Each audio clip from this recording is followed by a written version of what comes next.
More and the White Sox, second game of 4, with the Orioles taking the loss last night. Ball game in which they had a late lead but could not hang on to it. In fact, in that ball game last night for the Orioles, it's only their third loss in a one-run ball game here at home. They are still 10-3 in one-run games at home, and it was the first loss that they've had here at home where they had the lead after 7. They will try and undo that tonight, and JoJo Reyes is going to make the start. Only his second appearance as an Oriole and a pitcher who has had his ups and some severe downs. He debuted, you see, July 7 with the Braves at the age of 22. In that streak that he went through that the whole baseball world talked about, he did not have a win in 28 starts. That ties the Major League record. He'd gone 0 for 13, then had a complete game against Cleveland to get out of it. First game with the Orioles, he got out of a bases-loaded jam. While he was still with Toronto, the Toronto Star, the newspaper, asked him to talk about winning, even when he was losing. He said, "I've got 5 points I'd like to make, and it starts with having fun." My dad made me this little plaque that says it's a game, have fun. And, I always said we're playing our job's a kid's game, and, and we have to have fun. And once you stop having fun, I think that's when it becomes a little too serious and, kind of get lost in it. Everybody's going to have a different routine day in and day out. And, that prepares them for the game and feels that's what gets them ready to, go out there and execute in everything that they do. Good or bad, it happened in the past, and all you can do is prepare for the future. It's a biggie just because when things aren't going well, you could rely on your confidence, and that's going to get you through the day, and, and I think that's a big key. Not forgetting where you come from, there's a lot of people that helped you through the years to get you to this point, and I think it's a big key to remember those guys and always have them in your thoughts, and always go back to them when you need something. Mike Flanagan, when I talked to him and he did that, obviously very sincere about that and a very upbeat person for all he went through to do those things when he was losing. Absolutely, and you can tell he put a lot of thought into it. When you go through something like that, that is a long grind. I had times during my career that you go 4 or 5 without a start. It seemed like an eternity. That's like a month. To go 28 without a win would be an extremely long time. And I think it would make you reflect and come up with some pretty good reasons. Those are 5 pretty good reasons. And that was over a 3-year period. What do we look for from him tonight? I think it's a fresh start. You know what I think he should do? And I think he should go along. I don't think we should see his head shake once tonight. Just go along with Matt Wieters. All right. We'll see if he does that. He'll make the start. The Orioles have gone through a lot of starters. We'll talk about that as we roll along in this ball game tonight. Great to have you with us. Summer nights, settle back. Let's do some baseball.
Baseball on Masson is brought to you by Southwest Airlines. Southwest Airlines' new Rapid Rewards, unlimited reward seats, and no blackout dates. The Orioles 44-68 coming into this ball game on a summer night that looks like this weather-wise. Our game time temperature brought to you by Train. Visit Train.com for an independent Train comfort specialist dealer near you. It's hard to stop a Train. 89 degrees, humidity up a little, light rain came about 5 o'clock, lasted only about 5 minutes though, and right now pretty clear skies around. Let's take a look at the starting lineup brought to you by Southwest Airlines for Ozzie Guillen's White Sox. It'll be Pierre Ramirez Canerco, Quentin Pierzynski Rios. Lillibridge will get the start tonight, Beckham and Morel. A.J. Pierzynski against the O's, some power numbers. Let's take a look at our scouting report. Our scouting report is brought to you by APSIA. Visit APSIA.org, the Association for IT Pros. And tonight for JoJo Reyes, fresh start. After being claimed off the waivers from the Toronto Blue Jays, he is the 11th different starter to start for the Orioles. That is the most in the American League. And pitched my game. He has never faced a White Sox, so I think it's an advantage to JoJo Reyes. And tonight he needs to really trust Matt Wieters on a season where he's given up 140 base hits in 110 innings. Go along with Matt Wieters, and I would just not shake my head, and whatever he puts down, I'm going to throw. Lefty numbers, a lot of hits per innings pitched, and base runners when you combine the walks with it. Reyes trying to cut down on that, be a little bit more efficient. And he will face Pierre leading it off, who's got a 9-game hit streak. Juan Pierre, and that is in there for a strike, and we are underway. Pierre had a 1-for-5 in the game last night to keep that hit streak alive. In at third base and at first are the Orioles here to cut down on his ability to lay down a bunt. He couldn't have bunted much better than he did last night in the 9th inning when Josh Bell made a great play to get him. That will be bounced, and the count will go to 2 balls and 1 strike. The Chicago team has gone 15-16 against left-handed starters. They've had their problem, and overall against lefties. Ozzie Guillen's ball club hitting only .246, which is the 4th lowest average against left-handers in the league. That'll go towards the gap. PA will have time to get over there, even though he was shaded towards the line. Let's look at the Oriole defense tonight. Felix Pierre will be getting the start in left field. Big numbers against Gavin Floyd at tonight's starting pitcher. Adam Jones in center, Markakis in right. Reynolds back at third base. J.J. Hardy at short. Andino at second base. Chris Davis out at first base after having a couple of days off. And Matt Wieters behind the plate. One away, and that will be taken by Ramirez, the shortstop. Ramirez coming in after an 0-for-5 in the ball game last night. Virtually all of these White Sox hitters have not faced JoJo Reyes before, so it'll be the first time around. There are exceptions where a couple of the hitters have had 1 or 2 at bats against him. That'll go to second base. Andino there. 2 down. And let's look at JoJo Reyes' delivery. Pretty much a standard over-the-top delivery. Not a sinker ball pitcher. You see kind of 12-6, pretty standard delivery, one you would anticipate he would have pretty good control throwing out of. Reyes trying to get through an inning which has bothered the Orioles all year long. They've been outscored in the first inning this season 82-35. 82-35 in the first inning. Ooh. That's a lot of holes to have to find a way out of. They check at first base. Did he go around? Nope. Bill Miller down at first. Tom Hallion is the home plate umpire for the ball game tonight. Buck Showalter's club now 27-31 here at Camden Yards this year. Taken first strike by Paul Canerco, the DH. Reyes, 2 wins, 2 losses, and non-decision in his last 5 starts. 1-1. That will not be playable. Canerco continues in the lineup even though he can barely run. I mean, we saw him thrown out at third base in the ball game last night. He can't slide. He can't run. He told Ozzie Guillen, look, I'll keep my bat in there as long as you want me to, as long as you can put up with the way I'm running. And Ozzie said, I'm going to keep writing his name then as long as he keeps hitting the ball. He will foul that one off. He bruised his left calf on a foul when he was hit in the game against Boston on the left calf, and he missed 3 games And Sense has come back into DH. It really is pretty. I don't think I've ever seen anyone slower going around the base paths. It really kind of amazing to me that he's able to do it at all. He was hit by Andrew Miller, the Red Sox pitcher, and I asked him yesterday. I said, "Was it getting any better?" And he said, "No. And it's a bruise. There's nothing you can do but rest it." But the White Sox are battling to try and reach the top of the division, and he has been their most potent offensive weapon. That will just miss on a changeup, and the count goes full 3-2 to Konerko. Yeah, Konerko's certainly been one of their valuable assets over the year. He's approaching a couple of milestones. Need 9 home runs for 400 and 20 hits for 2,000. That's a pretty good club to start to join, and just with some longevity, looking at 3,500. He is 10th in average coming into the game at 306. He's tied with the Orioles' Mark Reynolds in home runs, 26. That's 4th best. And his 79 RBIs are 4th best in the American League. He's among the leading 10 in on base percentage, slugging percentage. I mean, he's really having an outstanding year. 3-2 delivery, and that'll be tapped foul. And as you can see right there, Mike, that's the pitch he's going to struggle with because he's on the front foot. Left leg, and when he has to be on that, he doesn't have much strength. It doesn't seem like he can really extend for anything away from him. The thing is, sometimes when a hitter has a leg injury, sometimes they hit better because they stay back. They're not trying to overstride and overswing. Use their hands. Ninth pitch of the at-bat, driven towards PA. He'll get over, and he will make the catch. So a good inning for Reyes in his first Orioles start.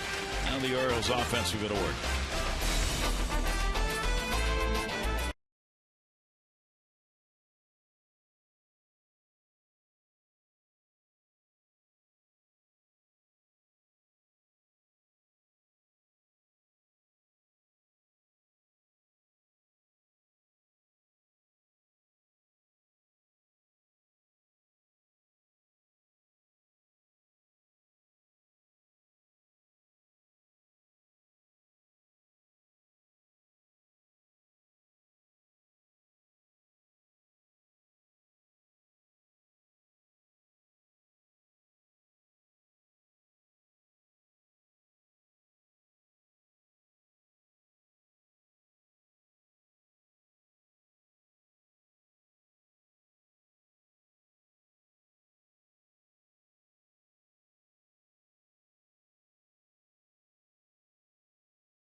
Season series, 3-2 against the White Sox. Take a look at the starting lineup for the O's. Brought to you by Southwest Airlines. Hardy, Markakis, and Jones. Guerrero, Chris Davis back. Reynolds, Wieters, PA, and Andino against Floyd. 296 for Markakis. Still got our APSI intelligent report on Annapolis, Maryland native Gavin Floyd, homecoming king, pitching here at Camden Yards, 2-0 with a microscopic 1.71 ERA. And Felix Tejada, that's referring to Felix PA, 7 for 12 lifetime against Gavin Floyd. So we'll have to be careful with him and don't tell. And I guess what you don't want to tell is that 17 stolen bases against Gavin Floyd this year, and no one has been caught. And he's also pitched much better on the road, 3.06 ERA. Hardy back in the lineup last night with a 3 for 5, and it was though he had never been away. He missed 3 games with that high ankle sprain last night. Among the hits, clouded a shot that just made it. It was a line drive off Jesse Crane that put the Orioles up for a moment. That pitch is going to be taken up high, and a 1-ball 2-strike count from right-hander Gavin Floyd. Also good numbers against Gavin Floyd, 4 for 8. Almost just like he had a 3-day rust to get stronger. 1-2 delivery will go towards second base. Beckham will make the play. Hardy retired. Let's look at the homecoming king. These are his career numbers at Camden Yards. 3 starts, 2-0, 21 innings. In the area of 171, just 5 walks and 13 strikeouts. A lot of family and friends on hand. He said in the Chicago papers, when I first started doing this, it was a real treat and everybody was up and I got all excited. He said now it's kind of more of another game. So it's great to have the family and friends and everybody on hand, but I don't have the adrenaline pumping quite as much as I used to. Understandable. Yeah, he's all of, what, 28 now, so that must have gone away. Here is Nick Markakis and a strike taken. Nick had a 1 for 4 in the ball game last night. He too has hit Floyd well, 5 for 17 with a home run off the 28-year-old right-hander. 0-1 delivery. And as we were talking about the Orioles being outscored in the first inning, one of the problems on the other side, the offensive side of it, is the Orioles have scored only 13 runs in the first 3 innings of the last 11 games. Markakis gets under that and pops it up, and it'll go into the seats. The Orioles are hitting 190 in innings 1 through 3 for the last 11 ball games. Yeah, that usually means you're going to be behind. Yeah, I was going to say at least 2-0, 3-1, maybe 3-0. Jim Presley hoping that his hitters can light the spark earlier in the ball game. Markakis, the 1-2 delivery to him, and he got jammed. Floyd, if he doesn't make that play, Markakis may have a hit, so he fielded his position. Yeah, he read it extremely well. Let's take a look at the White Sox defense, which has committed the fewest errors on the season, just 51 errors. Pierre in the left, Rios in center, Carlos Quinton will be in right. Morrow will be back at third. Ramirez, Beckham, and Lillibridge will play first base. Adam Dunn out of the lineup tonight, and A.J. Pierzynski, the veteran, behind the plate. 2-away, nobody on, and here is Adam Jones. Adam had an 0 for 5 in the ball game last night, and has an 0 for 9 overall since ending his last hit streak. And Floyd's pitch will be taken away for a ball. Jones in the month of August so far, 7 for 32 with a couple of home runs. That's a .219 batting average so far in the 8 days of the month. It's going to be a long throw, but Ramirez has the arm, and boy, was he deep in the hole on that one.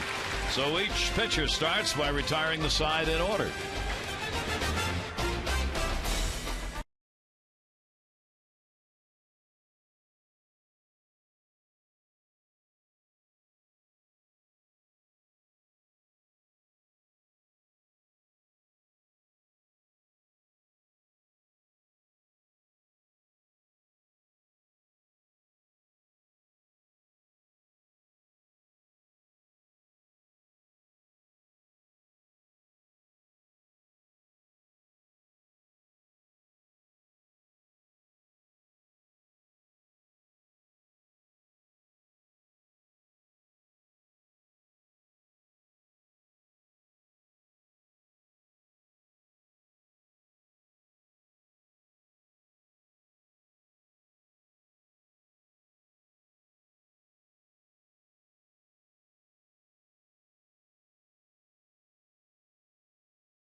Corner. Third base, Nick Markakis kicks it off with a 9-4-5 put out. Pierre trying to extend a double, didn't do it.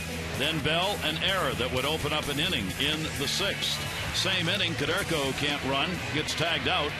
Then the play at third, Wieters is out. Oh, wait a minute, the ball gets away. Orioles took advantage of it. Then Bell on a magnificent play in the 9th, a 5-3 put out on Pierre. That play is impossible.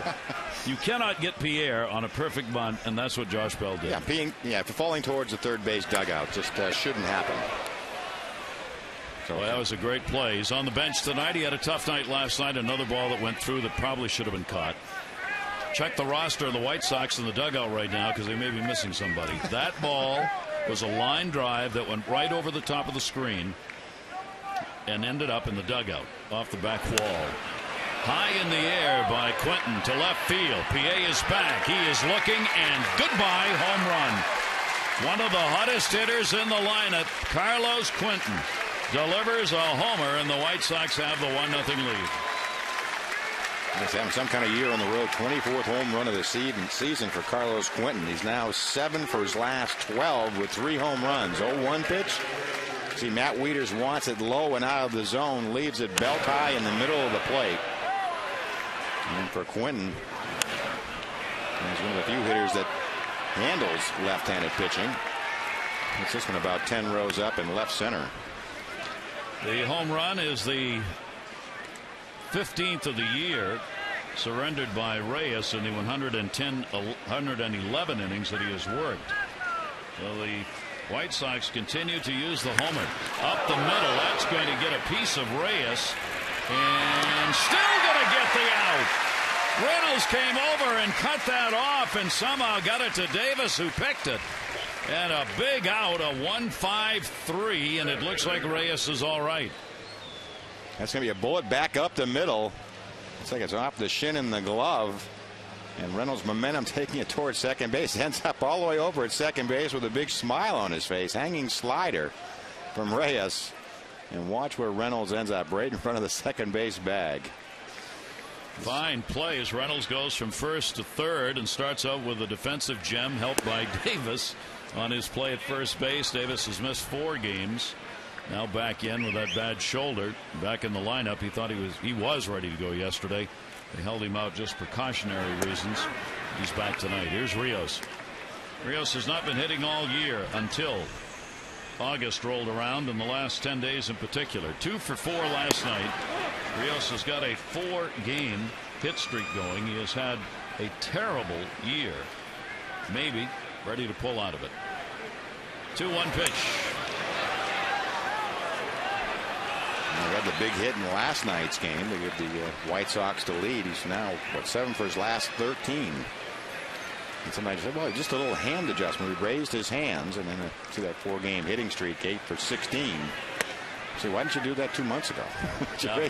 You know, one of those things. If it seems like somewhat of a simple adjustment, but he's always been a 5-tool type player.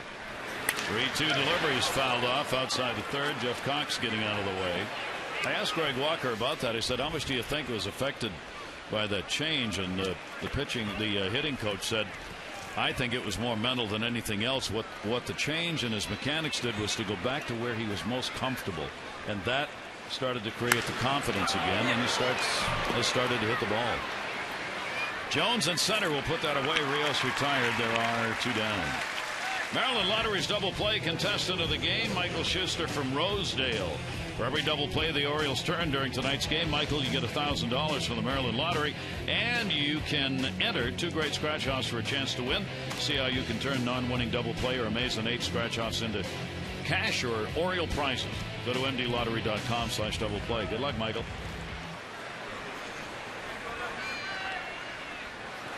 Reyes with the off-speed delivery. It is in there to Lillibridge. Lillibridge did not get the start in the ball game last night. In there for this one tonight at first base.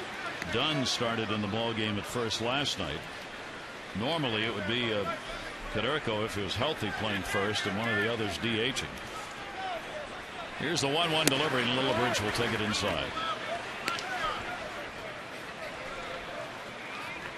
For Reyes, the numbers against him high this year. Left-handers .315, right-handers .301. Opposing batting average overall is .305. That's a high number. Now, he's not a sinker ball pitcher. Pitches up, the tendency for him to pitch about belt high, which is certainly not the area you want to stay around. You either want to be up around letter high or down by the knees to be successful. And Lillibridge is going to get the first walk of the ball game. Reyes has walked 36 on the year in 112 innings. He's had some games against the Red Sox early on this year. He walked 5. One appearance for the Orioles in relief. His last start against Texas on July 22nd. Bad outing.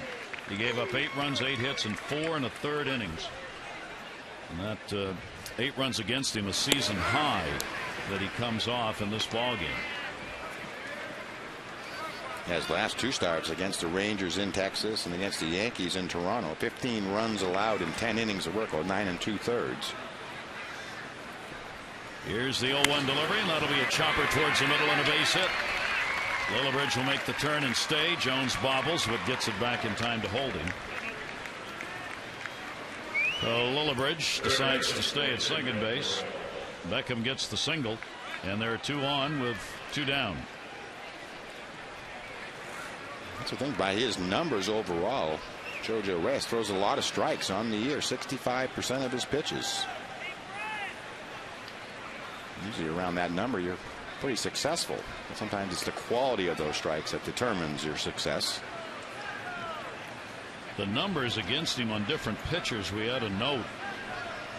Opponents have hit 350 off the fastball, 333 off the curveball, 315 off the cutter, 267 on the changeup, and 161 on the slider.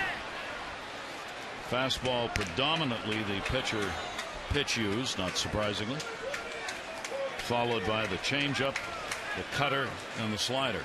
It just seems like he's probably, by these numbers, not throwing the slider enough. No, I think he ought to throw the slider about 5 out of 6, or 7 out of 8, or 9 out of 10. And a line drive that's going to be a base hit. Morel will get an RBI. Off on the contact was Lillibridge. He'll score the second run, and it's a 2-0 White Sox lead. Yeah, the planned attack by the White Sox seems to be pretty much back up the middle. One to get it in. Not quite in far enough, and that may have been the slider. Again, Brent Morel, a hitter who rarely walks. Free swinger.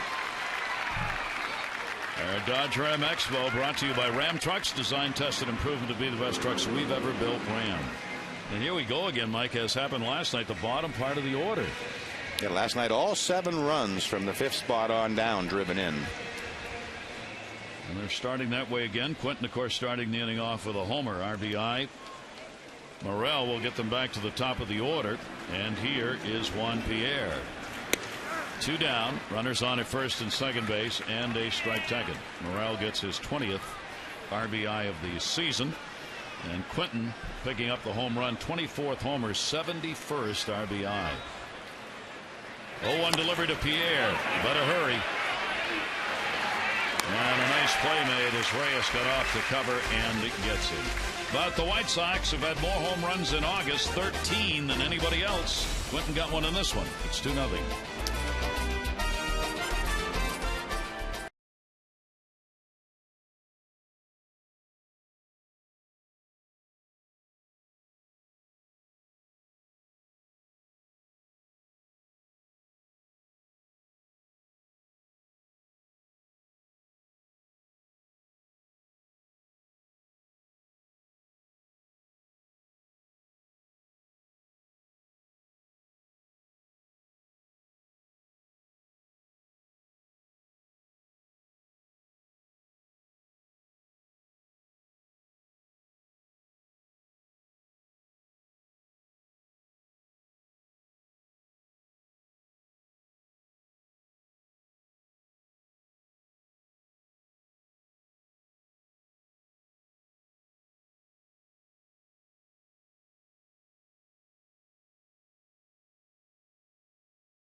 Doubles in the American League. The White Sox Then the M's, then the O's. Yankees, Twins, and A's in that order. Doubles last night, wouldn't you know it?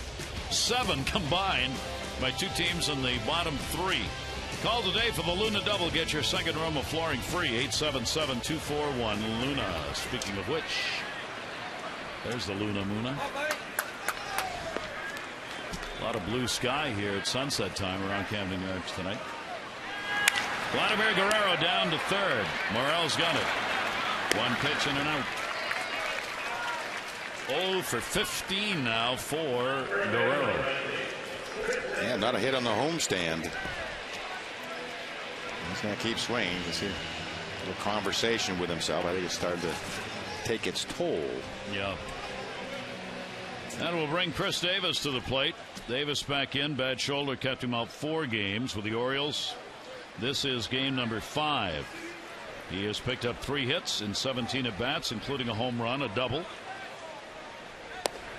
And the pitch will be taken inside. He has 3 RBIs with the Orioles. 1-0 count most of the season in the minors for Chris Davis. Fouls that one back.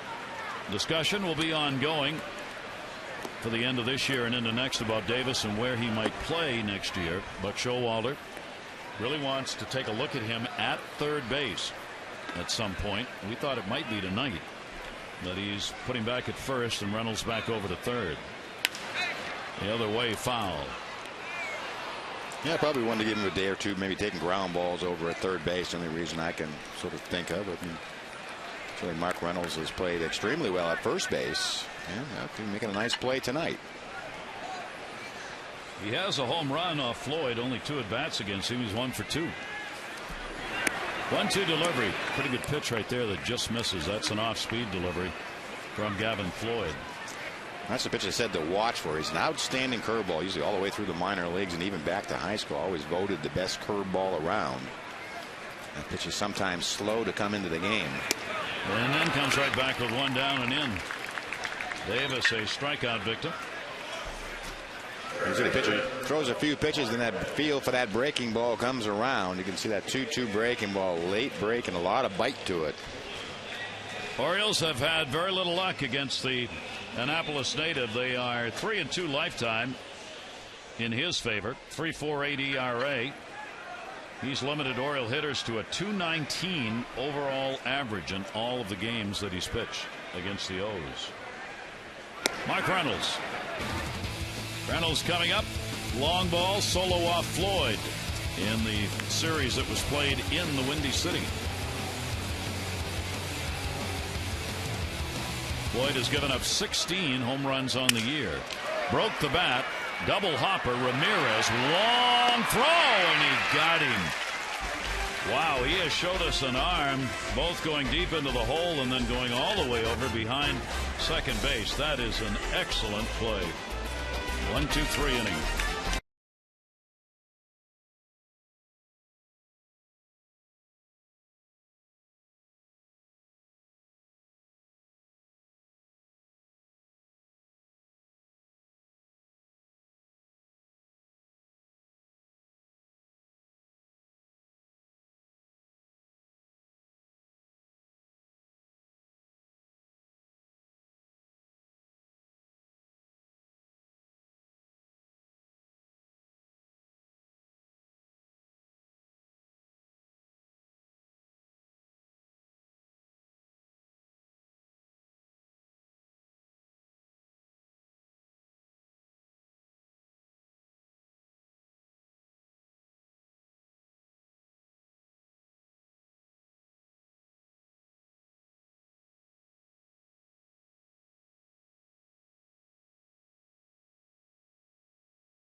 redesigned and restocked.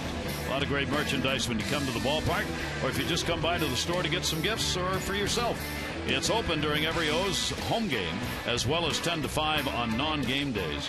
The official on-field apparel. Hope you'll stop by the Orioles team store, Utah Street, here at Camden Yards.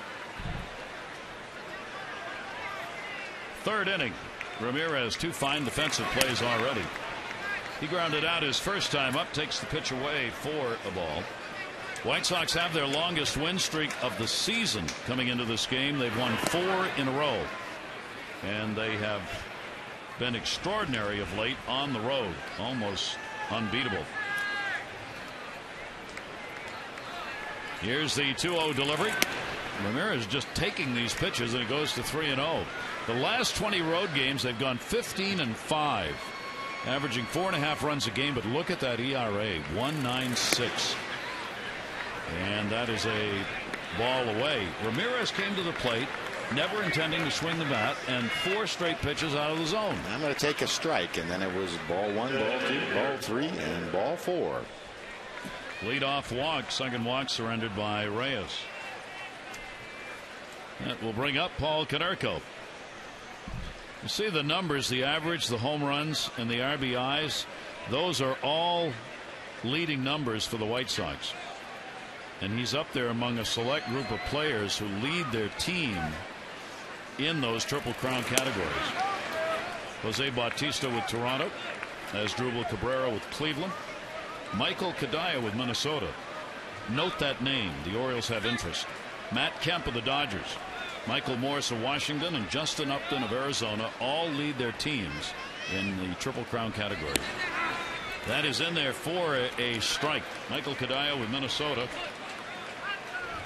is doing some negotiations, or will be, and the Orioles may very well be calling the agent of Michael Kadaya. Yeah, been a very productive player. He seems to be associated with winning. Yes. Runner at first base, 2-strike count. Konerko flied out his first time up. Reyes will step off.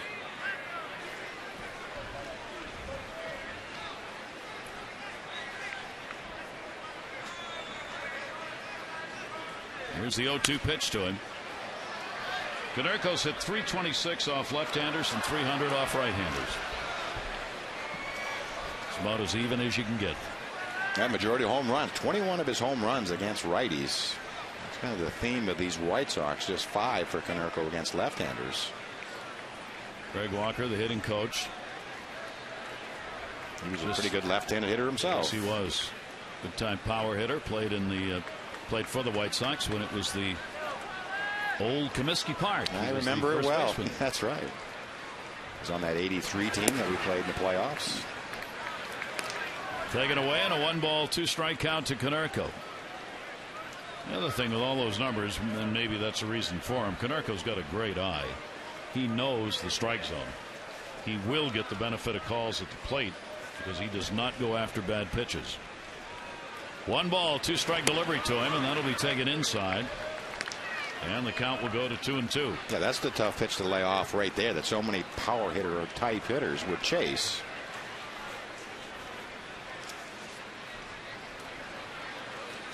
2-2. Ramirez has made no move to run at first base. And there's a great catch by Reynolds. Oh, mercy. Apparently it doesn't matter what the glove looks like. Just put it on either of his hands and watch him make plays. I was just going to say, chuck the glove. Watch it. This is the old step and a dive. Right in the webbing of the glove. So 2 steps and a dive. Maybe he wants to play both first and third at the same time. At the same time. Just rotate. And it's Reynolds over to Reynolds. Over to Reynolds. Great play. Wow. As he's played some D in the last month for the Orioles. Now with 1 away and Quinton up. Reyes makes the throw over with Ramirez having stolen 4 out of 7. Wieters throwing out 41% of base stealers. Pitch tails away, and the strike is called by the home plate umpire. Quinton I think, asking, was that a strike or did I swing at it? I was like, it's a strike. I know that. He's asking him, and he's shaking his head no, and then he walks away. He goes, yeah, right. Yes, sir. Yes, sir. Yes, sir. That, yeah, Okay, good. You're crazy. Oh, what a jump. Weeder's throw. It's a beauty. Oh, missed the tag. And Dino had the ball in plenty of time and apparently never touched him. It's like this is going to be the phantom tag. It looks like he had the base clearly stolen, but watch the wave tag by Andino. Right there. And he's right. He never touched him. Jim Hoy, the second base umpire. Sometimes you get the Olay tag called for you. Not that time. Yeah, he was in a great position to really see if the tag was made. Here is Quinton with an RBI chance again. 1-1 delivery. Third base, Reynolds has it. That was caught in the air. So 2 down. Tonight's minor league report is brought to you by PNC for the achiever in you. Greg Mayclatt, you take a look at the numbers he's put up this season with Bowie. 275 average, 13 doubles, and note those stolen bases. He's got 46 stolen bases. He was drafted out of the University of Virginia, 146 overall in the 08 draft. And some real good speed. The Eastern League Player of the Week the week of July 11 this year. Runner still at second base. There are 2 down, and here's Pierzynski. He had a ball that went off Reyes on a 1-5-3 putout, and a great play made by Reynolds back in the second inning.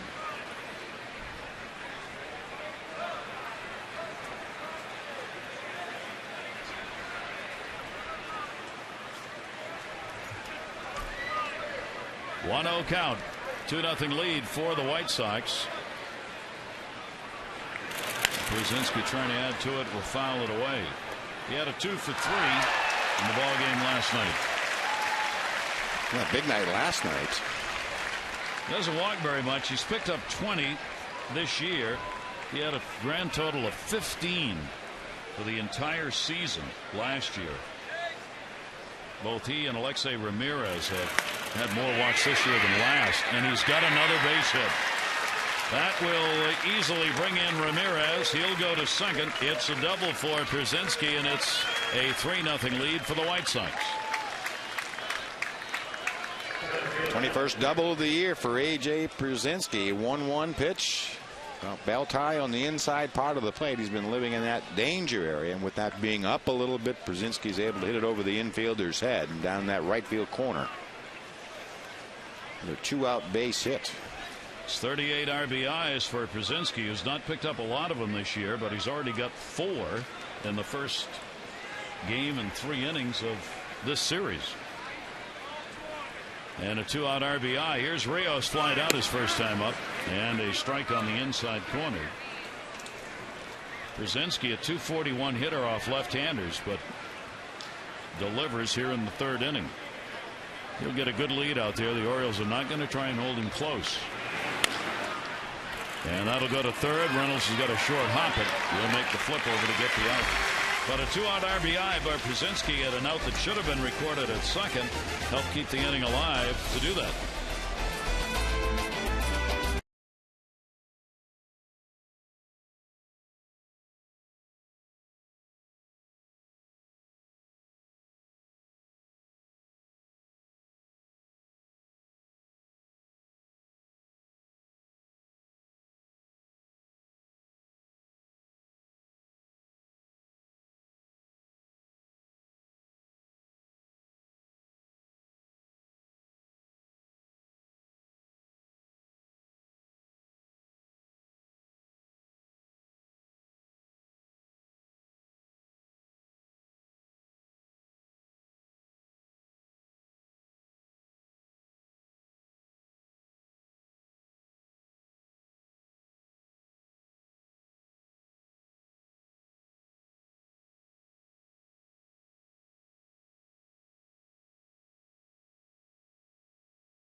Southwest Airlines' new Rapid Rewards. Unlimited reward seats and no blackout dates. And by Navy Federal Credit Union. A loan from Navy Federal Credit Union makes car buying easy. Visit NavyFederal.org to calculate your payment. Gary Thorne, Mike Flanagan here at Camden Yards. Summer night, we started out with a temperature up near that 90-degree mark. Very little breeze here tonight. Some clouds moving back in as there are some thunderstorms in the area. Matt Wieters will lead it off. Wieters, PA, and Andino. Wieters had a 3-for-3 ball game with a couple of doubles, a single, and a walk. Opening up the series last night. And Matt hopes the bat's going again. It's been a bit of a struggle here in the month of August. Hey, maybe they should make him into a leadoff hitter. All three of those base hits, leading off the third, the fifth, and the seventh. Also, I think his kick play was an important part of the Oriole offense last night. That slide into third base after the Andino bunt right before the 3-run J.J. Hardy homer to give the Orioles the lead. Morrell, whom you saw there, could not hang on to the ball.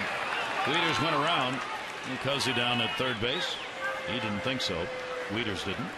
So Matt now started out in August 7 for 22. He's got a .318 batting average so far. Orioles have been led so far this month by the 3 home runs of Reynolds for the long ball.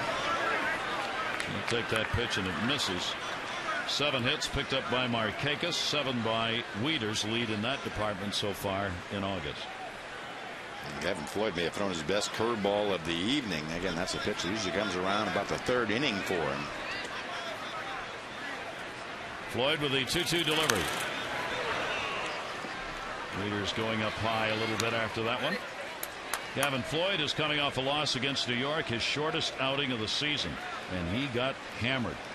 He gave up 10 runs on 9 hits in 2 1/3 innings in that ball game against the Yankees. That was his last outing. 2-2 delivery, and that one in the air to center field. Rios right there. 1 down. Thursday, the final T-shirt Thursday of the year. First 10,000 fans 15 and over for the final against the White Sox get the Jake Arrieta Orioles T-shirt presented by Real Street Staffing. Don't miss your last chance to add to your Birdland wardrobe. Get your tickets in advance and save 888-848-BIRD or Orioles.com. Arrieta on his way to the West Coast tomorrow to have a look at that elbow. Expectation is it'll be a confirmation that they need to go in and do some work inside, clean out the elbow. And if they do, they're going to do it right away. Well, that's the thing. Usually you want to get it done, get it out of the way, get into the wintertime, and not sort of cut it close towards next spring. Allow yourself sort of plenty of wiggle time to get ready to go for next season. Felix Pierre's in the lineup because he's 7 for 12 against Gavin Floyd. Mike and I were both marveling at the control that Floyd has had. He has not walked more than 3 batters in 49 straight games. He's issued two walks or less in 19 of 21 starts this year. So again, usually around the plate. I think it's one of the reasons that Felix Pierre has had such success. He throws a lot of strikes.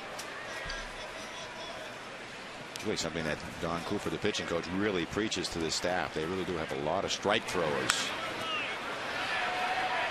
Don Cooper was quoted in the Chicago papers today talking about possibly going to a 4-man staff for at least a part of maybe the end of August, 1st of September. They've got some really good pitchers going and maybe want to go in that direction. Yeah, they can start getting in this race. They are still in contention with a chance to gain the division championship if they can put on a real strong finish. The problem they've got is that they're not in second place. Cleveland is.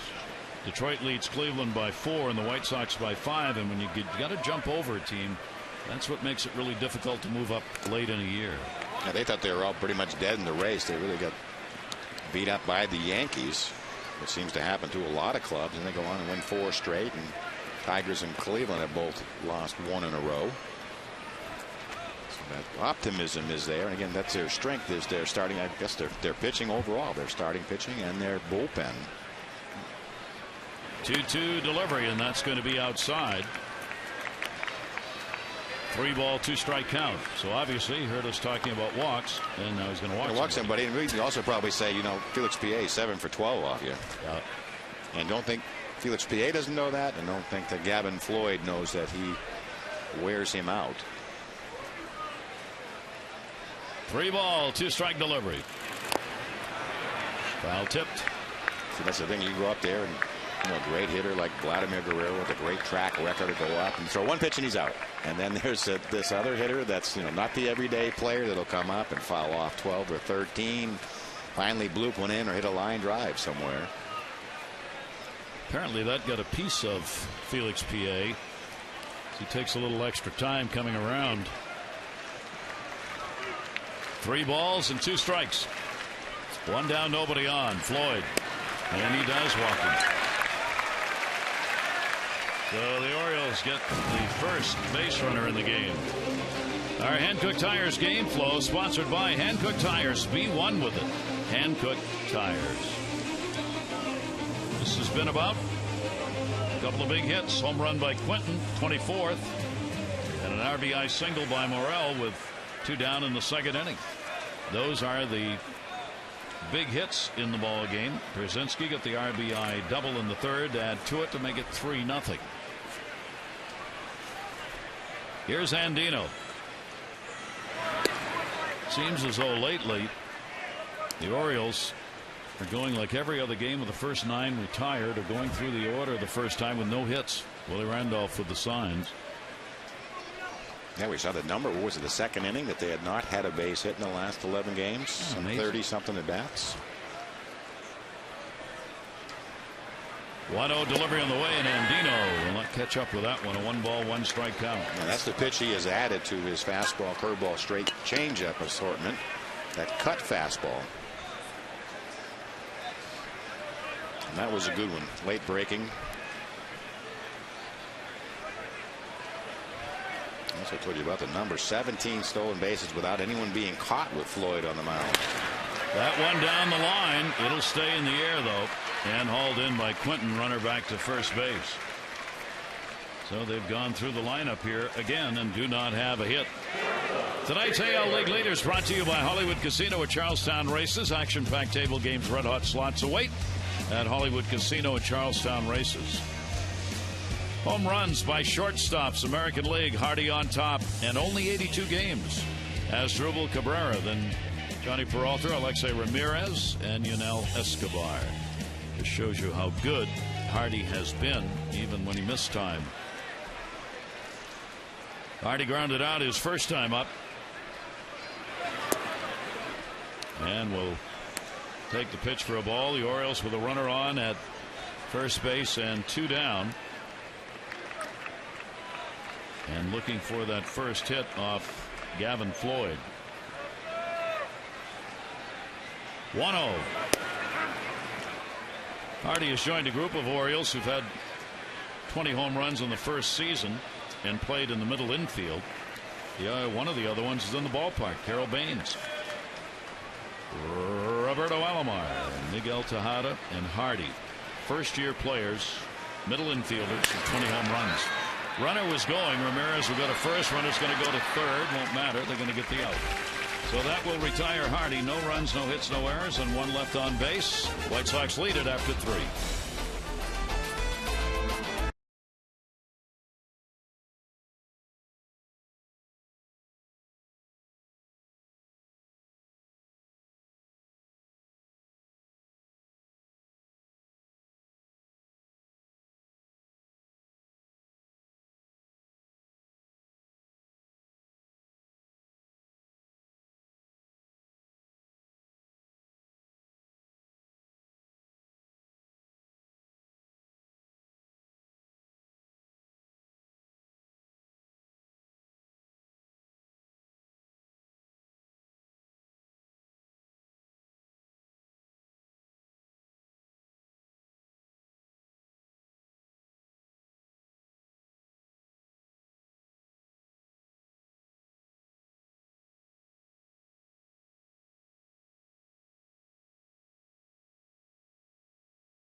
middle infielders of the Orioles in coverage of second. What he's asked is straddle the bag the old-fashioned way.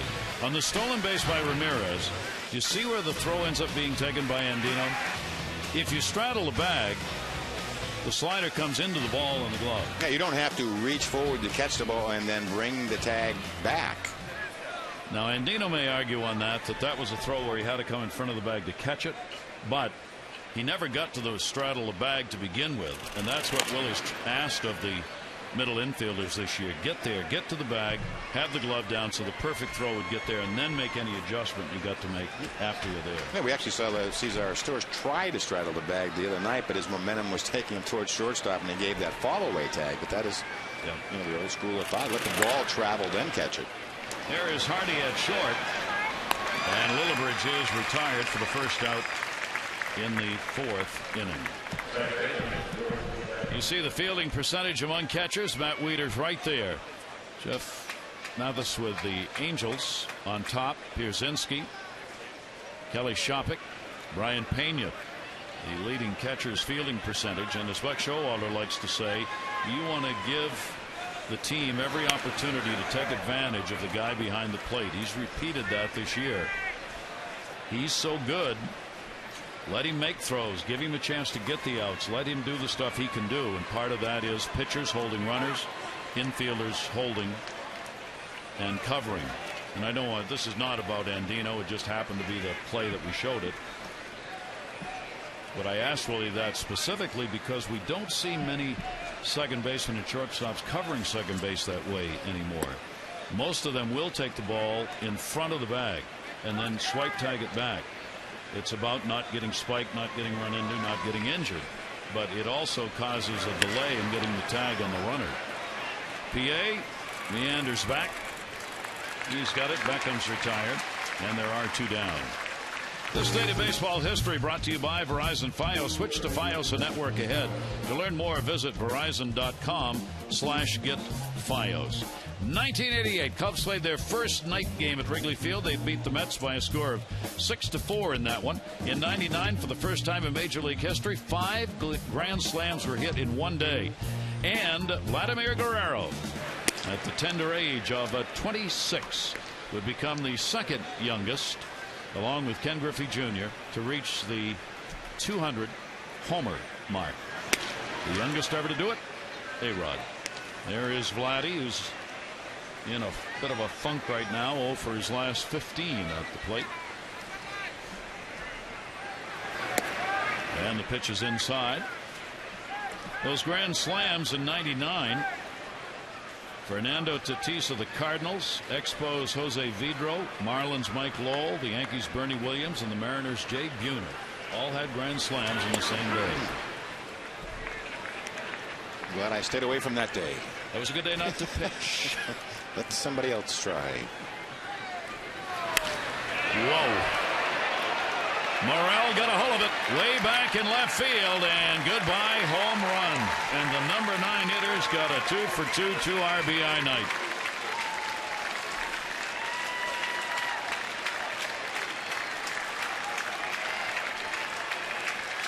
It took no time to get out of here, making it 4-0 White Sox. Second home run of the year for the free swinger. 3-1 pitch. Ball cuts back right to the sweet spot. Morel had an 0 for 7 against the Orioles this year coming into the ball game. 2 for 2 in this game, a single, a home run, and that homer his second of the year. Top of the order, Pierre. He has flied out, grounded out. 4 runs, 5 hits, no errors now for the Sox. The Orioles have zeros on the board. And that'll be played by Reyes, who will get the out. But home runs in the ball game being used by the White Sox, a team that suddenly has found home run power in August.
brought to you by AT&T, the nation's fastest mobile broadband network.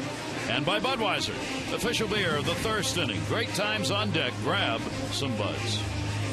With Mike Flanagan, I'm Gary Thorne. A couple of home runs have been put up by the White Sox as Carlos Quentin and Morel have hit them. White Sox now with 14 home runs in August.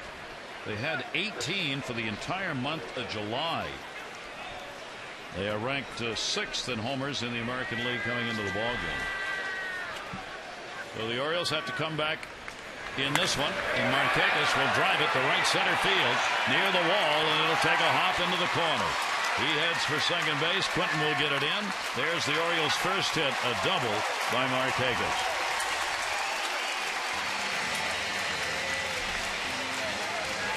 Now 6 for 18, gets a hold of a belt high down the middle fastball. And now Nick has abandoned that big bat and choking up and all that tape to the more traditional model and hits a rocket to right center field. So the Orioles have the leadoff man on and will start the climb back. Adam Jones grounded out 0 for his last 10. Beckham holding Markakis at second. Floyd will get the pitch in for a strike. Chris Jagabowskis again up in the pen. Reyes making his first start for the Orioles, and as we said, had not started a ball game since the 22nd of July. So limited in what they felt they could get out of him in this ball game, and we are in the bottom of the 4th. Even when he was starting his last couple of starts with the Blue Jays, only threw 80 and 87 pitches in those 2 starts, so I would assume going to be somewhere short of that number. Reyes closest to you there. Hoping the offense will get it going right now. 2-strike count.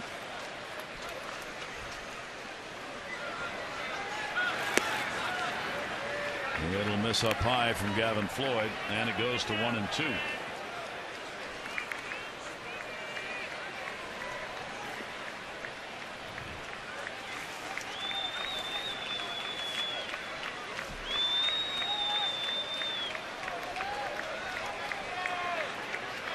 Markakis off second base. The 1-2 delivery to Jones.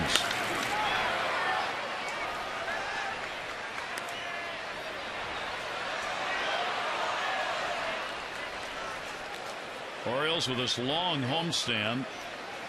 The Jays took 2 out of 3 against them.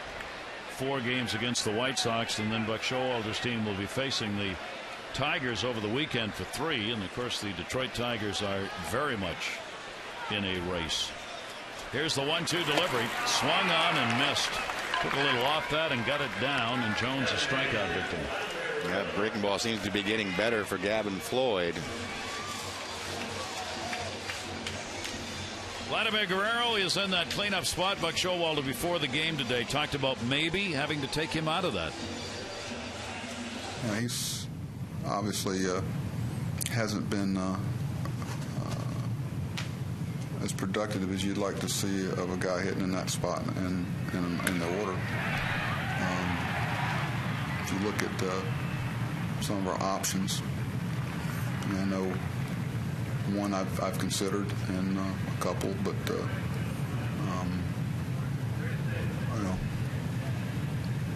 we'll see. It's something I have considered. So I guess he knew he was talking about him, so he got a single. And wasting no time hitting the first pitch, so you wouldn't get to talk about him too much longer. The other thing Buck Showalter's kind of said between the lines was, all right, I don't hit him 4th. Who do I hit 4th? It's kind of like I don't have anybody else to put in there. That's been kind of like the starting rotation. You know, who do you want to give the innings to? It's right now it's just having someone to take the innings and the at-bats. 1st and 3rd, only 1 away, and the Orioles get a chance to get on the board now. First 2 hits coming in the 4th inning.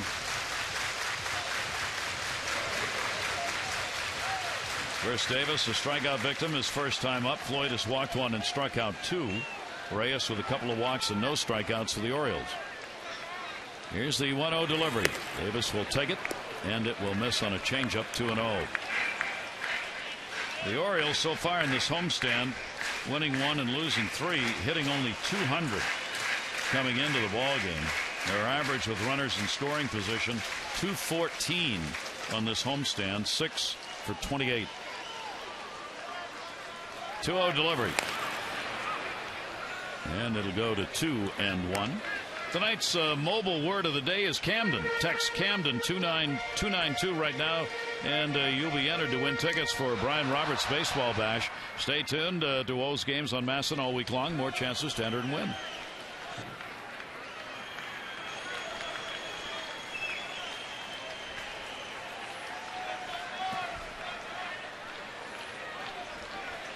One of the great plays of baseball, often shown on highlight reels. You know, it looks terrible, but about every decade it works once, and you just marvel at it. That's all you need. All it just takes is for one runner at first to put his head down and take off, and you got him. Davis with a 2-ball, 1 strike. Mama. 2-2. What he's going to do is try to stay away from a fastball and a fastball count to a good fastball hitter. And Chris Davis, 2-1.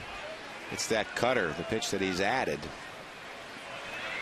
Just that late movement. The spin is hard to recognize for a hitter, and you commit. And that was a fastball count. Runners off first and third, only 1 away. And the 2-2 delivery. Wanted a K and got it. So Floyd gets his 3rd strikeout, 2 in this inning. He had a feeling he was going to go to the breaking ball with the power hitter at the plate. Big sweeping breaking ball. And good finish. That's got a nasty little wrinkle, doesn't it? That reminds you a little bit of Burt Blyleven, even the way he delivers it. That curveball never has that hump in it. It just goes straight and then down. So that will leave it up to Reynolds, who was robbed of a hit by Ramirez at short his first time up. Here's Ramirez, who has made 2 very fine plays already in the ball game, 1 to his right and 1 to his left. Reynolds hitting .200 with runners in scoring position. 1-0 delivery to him. 1 ball, 1 strike from Gavin Floyd. Reynolds 1 for 4 lifetime to 1 a home run. Dangerous situation. 1 swing of the bat, right back in it. And the majority of the Oriole offense coming off the home run. Came back inside that time. And obviously one of the reasons for what Mike's talking about is the man at the plate. The home runs that he has put up. Tied for 4th in the American League in homers. And Reynolds has 13 at home and 13 on the road. 18 of his home runs have been against right-handers. 1-2 delivery will wait. Guess the decade's not up yet. 2 in an inning. Try it again. Holy cow. I'm sure Vladdy's going, what's this all about? He remembers me from my younger days. Here's the 1-2. Stop made by Pierzynski. Trying to get Reynolds to chase. 2 balls and 2 strikes. Yeah, once upon a time, Vladdy was a base stealer. We go back to 2002, stole 40 for the Expos. Was caught 20 times. Stole 37 the year before. Close to 200 lifetime steals. Not bad. Marquez the lead runner, and Guerrero, and he double clutched on that and somehow was able to foul it off. He had the swing well underway and realized he's going to have to stop just for a moment and wait a minute till it gets there. Till it gets there, then swing. Floyd now has crossed the 100 strikeout mark. He's got 101 strikeouts on the year in 140 innings. That leads the White Sox staff in strikeouts. 2 balls, 2 strikes, 2 down, and 2 on. Got him. So he strikes out the side, giving up a double and a single in between, and the Orioles leave him stranded. 4-0 White Sox.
Great play right there to get the out at first base on Pierzynski, but he was not done.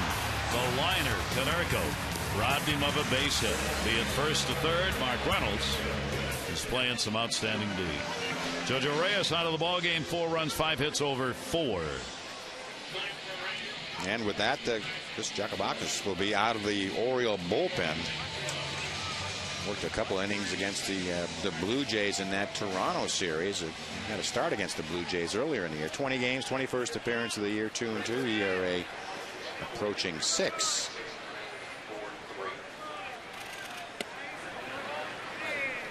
Ramirez drew a walk and scored in the third. He is also grounded out. 2 walks by Reyes, and they both scored. Each team has left 3 on so far, but the White Sox have pushed 4 across. Reyes will foul that one back. White Sox trying to extend their win streak on the road, where they have won 6 ball games in a row. They've outscored opponents on the road in those games now 37-12. Here's the 1-2. No. Ramirez stepping out and getting the timeout. 1-2. That'll be a wiggler to second base. Tremendous spin. Andino makes a nice play to get him. 2110 Utah Street, presented by Southwest Airlines, is back Saturday. The Birds and the Tigers Saturday night. One low price. You get a reserved Utah Street bleacher seat, the exclusive 2110 Utah Street t-shirt. Space is limited.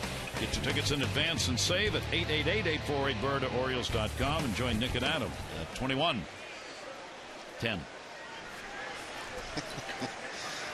You have to have the pregnant pause here.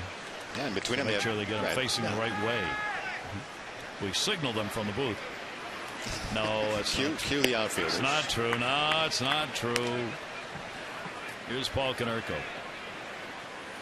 Konerko has flied out, lined up, 5-game hit streak for the DH.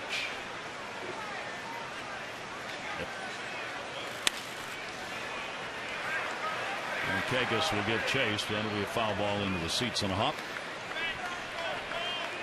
That's an interesting situation. The ball stays fair. Would they be a play at first? So Jeff Francoeur the other night tried that. He made a throw from right field to first base. He didn't get him, but he came close. He had everybody smile. Even he was smiling about it. That's another one of those plays that happens maybe once a year, maybe. I remember seeing the highlight of Sean Casey being thrown out by a left fielder. Oh, that was not good. That hurts. Unless you've fallen down and broken your leg, you really don't want to see that. Yeah. And you really don't want to see it. It fell down and broke your leg, I suppose.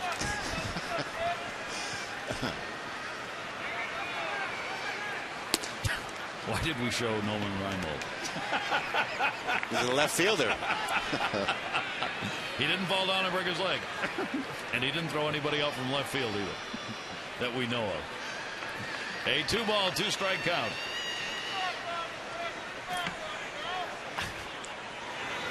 And he can hit. He can't run. No, he could get thrown out at first base.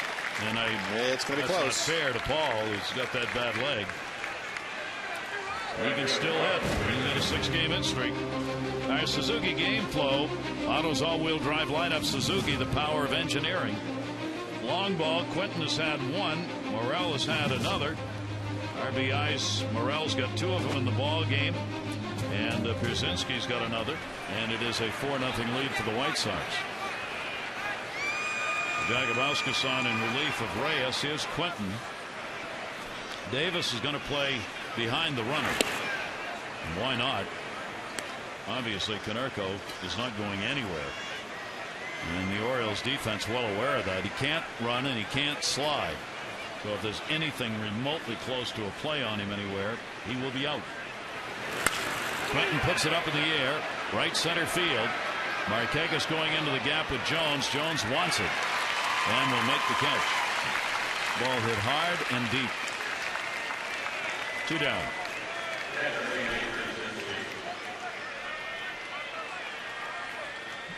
Yeah, driven to deep right center field. You can see Adam Jones tracking it. And right there, I got it, I got it.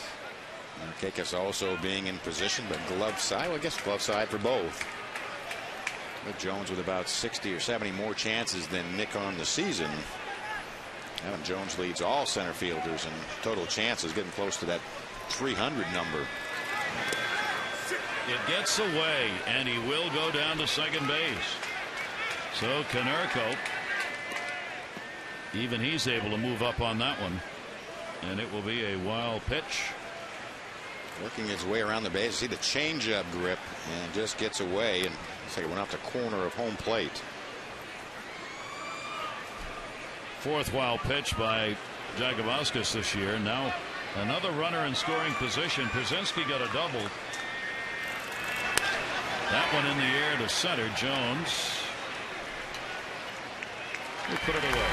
No runs, one hit, no errors, and one left on base. The White Sox leading here in game 2 of the 4-game set.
Reyes making his first start. Had been told before the game, look, you do well, there are openings. Yeah, and certainly for a left-hander, you know, to make this rotation is something that Buck Showalter would like to have. He'd like to have a number of lefties, especially against this American League East division going down the stretch. So we'll have to wait and see. Today, I think you have to give him kind of a mulligan on it. You know, first time out, new club, new catcher. Everything's brand new ballpark, new teammate, new shoes, all the above. So, you know, we'll give him this one. You know, he throws in the low 90s. He's got 4 pitches, and we'll see what it's like next time. Talking about the White Sox, talking about a 4-man rotation. Buck Showalter also kind of hinted at that today, that if necessary, the Orioles would use only 4. Can you do that in this day and age for any extended period? Well, you have to look at it, you know, and again, I think there's some doubleheaders still to come on a schedule, so I don't know how feasible that is going to be for the long haul, but there's times that you can go through and have, you know, a 4-man for maybe once or twice around the rotation. We may see the Orioles do that according to what Buck Showalter hinted at. But at this point in time, obviously, virtually everything he's doing is game to game. Both the lineup, who's going to play, where are they going to play, who's going to pitch, for how long. I mean, it's really had to be a day-to-day because of all of the injuries and non-performance in the pitching department that the Orioles have had. 4-0 ball game. A 1-ball, 1-strike count on Matt Wieters. Wieters flying out to center field his first time up.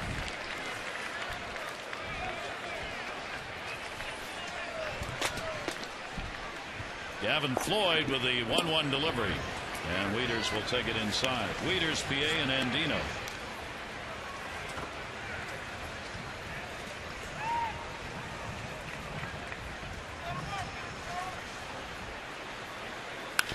Up the middle, may have hit the glove. It's going to be a base hit. Floyd tried to knock that down. Wieters will get a single leading off the 5th. He likes that leadoff spot. Maybe this should be the switch with J.J. Hardy. This time high fastball right back up the middle off the glove of Gavin Floyd, and just sort of trickles into center field. 3 out of his 4 at bats last night. Wieters led the inning off. Both at bats in this ball game, he's led the inning off. So Matt is on with his first hit of the game. Felix Piet drew the only walk that Floyd has surrendered. Floyd retires 71% of leadoff batters. The Orioles have gotten 2 out of 5 on base in the game. And PA will take it for a strike. PA still 7 for 12 off Floyd. I'm sure we'll be taking a look at that hole created with Wieters being held on at first base. Look for something off speed or in the inside part of the plate to hit through that area. Breaking ball that he holds up on. A 1-ball, 1-strike count. Talking about the Detroit Tigers coming in. The Tigers owner Mike Ilitch has re-upped both his GM Dave Dombrowski and his manager Jimmy Leyland.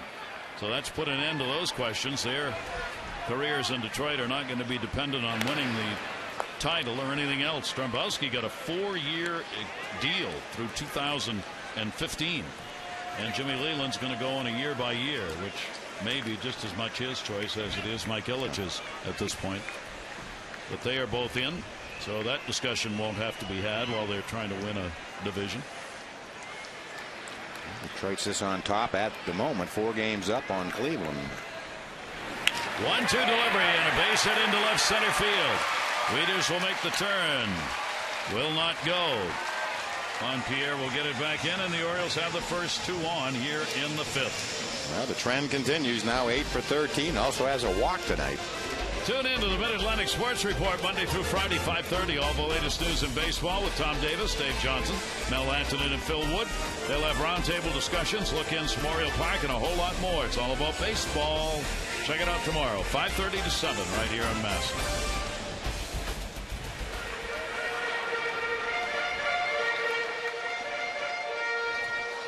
Two on, nobody out. Andino flied out to right field, his first time up. Andino 183 with runners in scoring position. Not good. He's got one right there. Wieters is going to be held up by Willie Randolph. He would not have had a chance to score on that. It didn't go very far, and he wasn't over there, and Pierre already had the ball in his hand.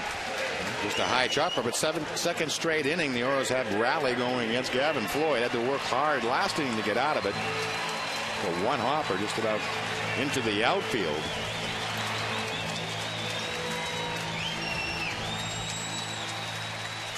So Wieters, the lead runner, started it out with a single. He's at third. Here's J.J. Hardy. 3 grand slams in his career. PA at second base, Andino at first, all with base hits. Hardy will take it for a strike on the outside corner.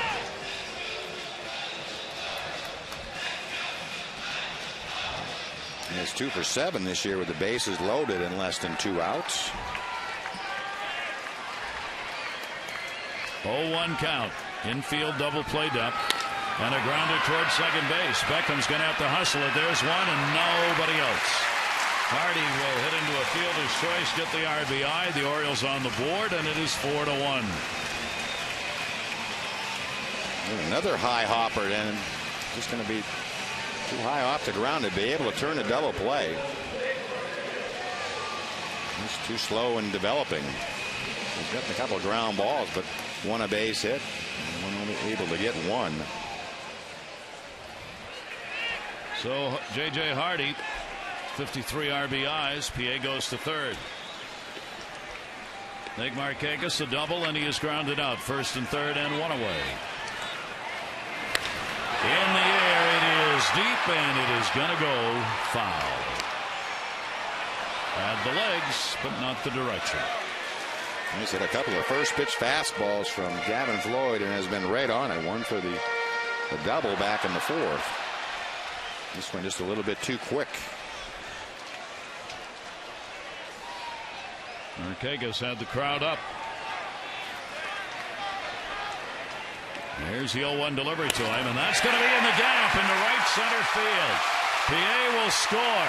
Heading to third, Hardy. It'll be a long single and a good retrieval by Quinton, and they've made it a 4-2 ball game.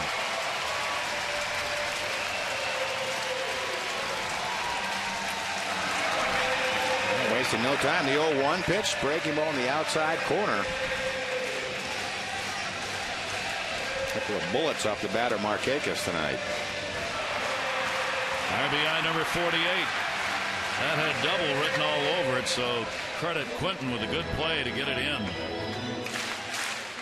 Visit to the mound. Don Cooper out to have a word with Floyd, who had gone through the first 9, surrendering only a walk. And now over the last 2 innings, the Orioles are finding some hits. They got a couple in the 4th inning, and they put 4 on the board with 2 runs here in the 5th. Yeah, getting after Floyd, but applying a lot of pressure. Really started to do it last inning, and he really had to work hard. Ended up striking out the side to get out of the 4th. And now the pitch count up to 70.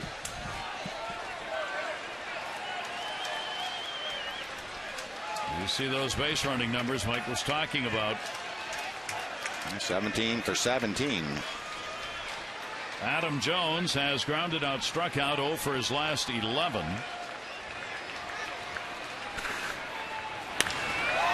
Will go down the line and foul. Jones now 2 for 8 with a homer off Floyd. There's some pretty good numbers on the club against Floyd, and one of the ways you get him, you want to get him early in the count with that fastball. You don't want to fall behind and have to try to hit that breaking ball cutter, I guess, combination. 1 strike count on Adam Jones. 290 with runners in scoring position. Adam has had more chances with runners in scoring position than any other Oriole this year. He had coming into this ball game exactly 100 opportunities. Nick Markakis right behind him with 96. Floyd, 1 strike count. 1-1. Game 3 tomorrow night. Tommy Hunter against Philip Humber. And Chris Tillman probably is going to go in the final of the 4-game set against Mark Murley. There's Chris. It's his scheduled time, even though it apparently has not been made official yet. Jones inside out, foul ball. And that fastball 2-seamer right in on his hands. They have to get another bat.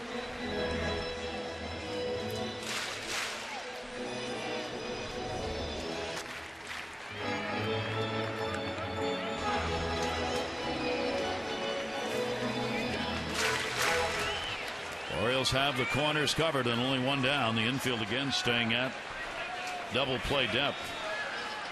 Jones this year has grounded into 13 double plays. Second most on the ball club to Markakis. Floyd stayed inside, missed with it. 2 balls and 2 strikes. Now trying to crowd him on the inside part of the play. See the 1-2 pitch. Going with that 2-seam fastball, trying to get a ground ball.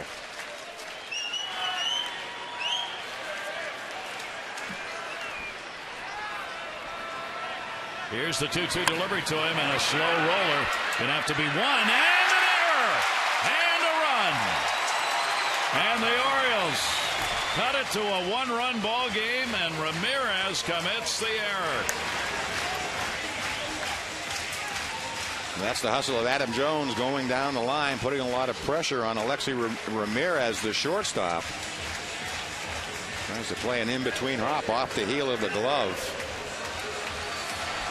Watch Adam how well he gets out of the batter's box. He has got his head down, going full speed. Again, it's that speed that causes the problem for the defense. Hardy scores 70 RBIs for Adam Jones. Reaching on the error. Now Guerrero, 2 on, 1 away. Orioles have made it a 4-3. Double steal, throw to third, and got him. And there'll be an argument there. Nick Markakis, red hot. Bill Cousy, the third base umpire. Buck Showalter's out. Let's say they're off with the first pitch, and we talked about the numbers, 17 out of 17. So this would be the first runner caught this year. Looked like his hand got in. Watch that left hand to Markakis. It's in. He was safe, and Showalter's hot. In a big play, you're back in the ball game at 4-3.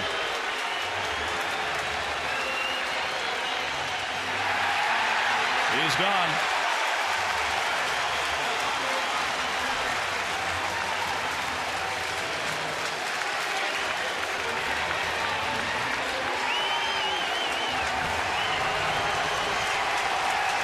Kicks the dirt away from the bag as he goes by.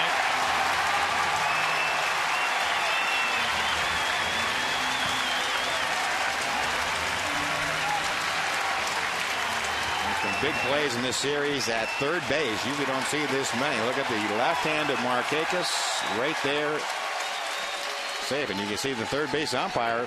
You can't problem his position. He is right there. I think that's what Buck Showalter was telling him. You were in perfect position to call it. How could you miss it?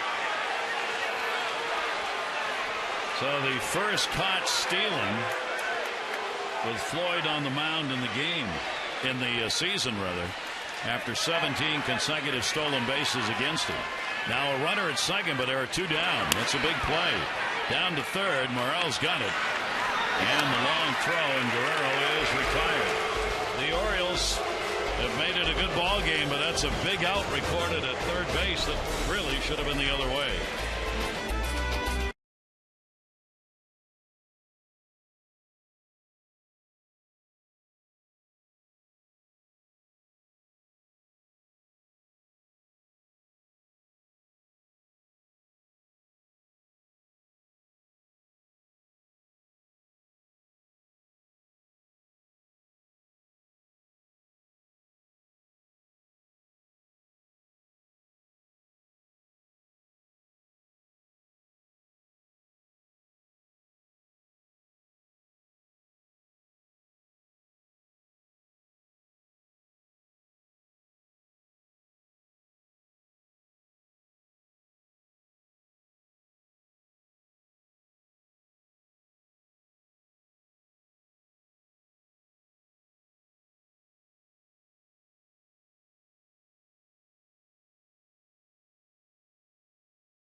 MASN 3-day pass winner is Dan Charles from Baltimore. Dan, you win 4 3-day passes to the Baltimore Grand Prix. They'll be running in the streets of Baltimore at 180 miles an hour or more. Hear them? Baltimore Grand Prix, September 2 through 4. That was either the car or my dog. I'm not sure which. Or the baseball cards on your bicycle. Right? Pinned on with the clothespin. That's the noise it made when you went backwards. So the Orioles skipper's out of the ball game. The Orioles are in it. 4-3. Each team with 6 hits in the game. Jakabauskas on in relief in the last inning, giving up just a single. Rios. And he'll take the pitch away. 2 ball, 1 strike count. Alec Rios has flied out and grounded out. Rios with a 4-game hit streak coming into this one, and he'll pump that one back the other way. But back in it last night, down 4-0 after 2. Today 4-0 after 4. John Russell, bench coach. The skipper in the air to center. Jones will put that one away. 1 away, 6th inning. Time for our AT&T Mobility Trivia Fact. The fact is, from 55 through 59, the White Sox and O's played 4 tied games at Memorial Stadium. And beyond that, 3 games suspended by curfew, and on August 6, 59, the game was called after 18 innings. Ends up in a tie. That's a lot. That's a lot, period, much less between two teams. Here is Brent Lillibridge. Lillibridge has walked and grounded out. To be followed by Beckham. Jagabauskas will blow that one down. And a 1-ball, 1-strike count. 92-mile-an-hour fastball.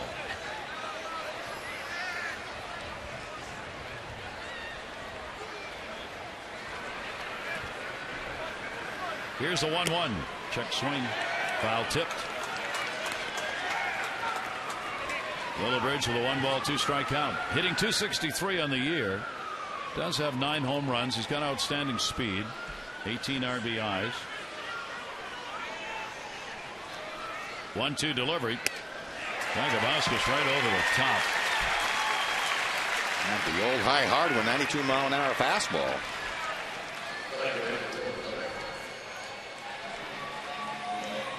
One-two pitch, up and out of the zone. Gets him to expand. Well, Lillibridge gone. 2 down, nobody on. Here's Beckham, a single, and he's fly down. Breaking ball will miss up high. Beckham only 19 walks and 79 strikeouts on the year. Hitting at .245 coming into the ball game. 1-0 down to third and foul. 1-ball, 1-strike count.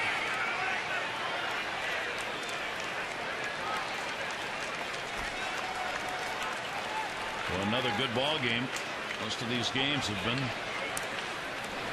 good ones between these two teams this year. The Orioles taking 3 out of 4 in Chicago. The White Sox coming back and winning the opener here in Baltimore. Ozzie Guillen in his 8th season with the ball club. John Russell, former manager, now acting as Buck Showalter's out of the ball game. Pitch taken up high. And a 3-ball, 1-strike count. Well, Jagabauskas is just trying to keep the Orioles close, give another chance. Holding as is. Here's the 3-1 delivery on the way, and he'll foul it back.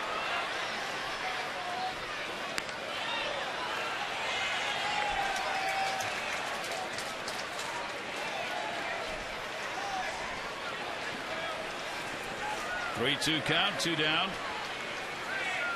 Beckham to third. That's foul. Just fouled. So in that 18-inning ball game, knuckleballer Hoyt Wilhelm. Yeah, Wilhelm came in relief, and Wilhelm came in for Billy O'Dell and hurled 8 2/3 innings of no-hit ball before allowing the hit. And the game was called after 18 innings, but because of the midnight curfew. 3-2 delivery, and he walked in. Take a look at our silver screen, and the subject is unlikely. And the Texas Rangers, I mean, you know they're good, but whoa.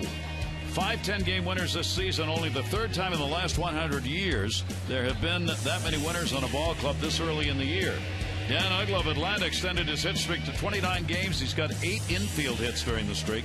And these White Sox, Rios and Dunn in the ball game last night, each had a hit, run, and an RBI. Only the 4th time that has happened this year for those 2 players playing at the same time. That's how tough it has been for the 2 of them to pick up hits.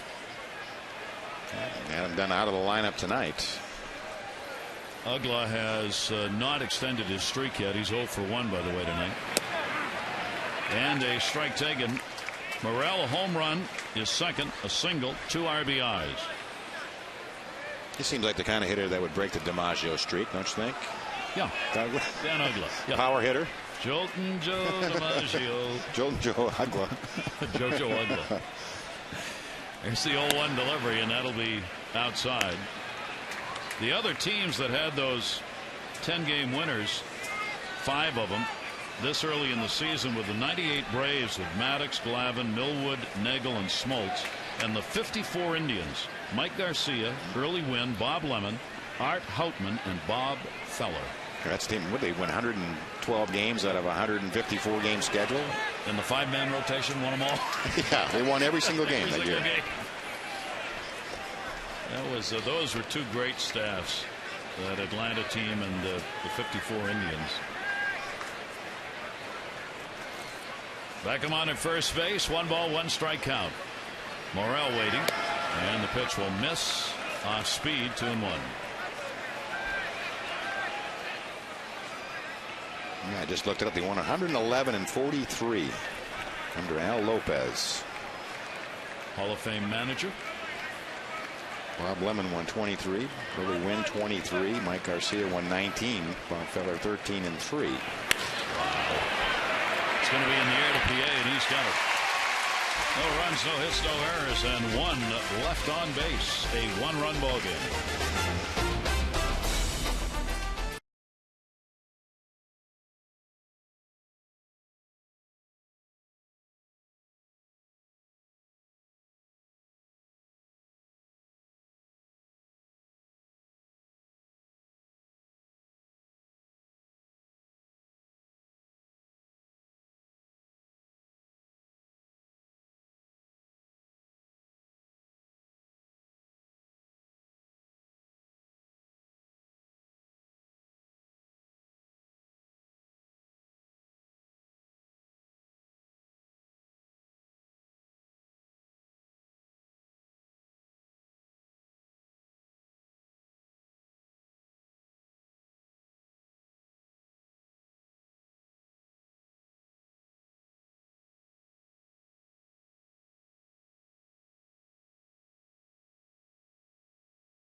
The White Sox own the board early. And Nick Markakis will bring the Oriole offense back. And we'll have a 3-run bottom of the 5th inning. Adam Jones showing some hustle. Causing the error to Ramirez. In a play that may have turned around the inning.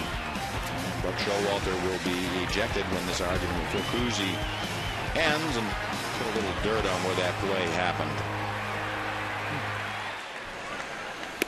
That's pretty good.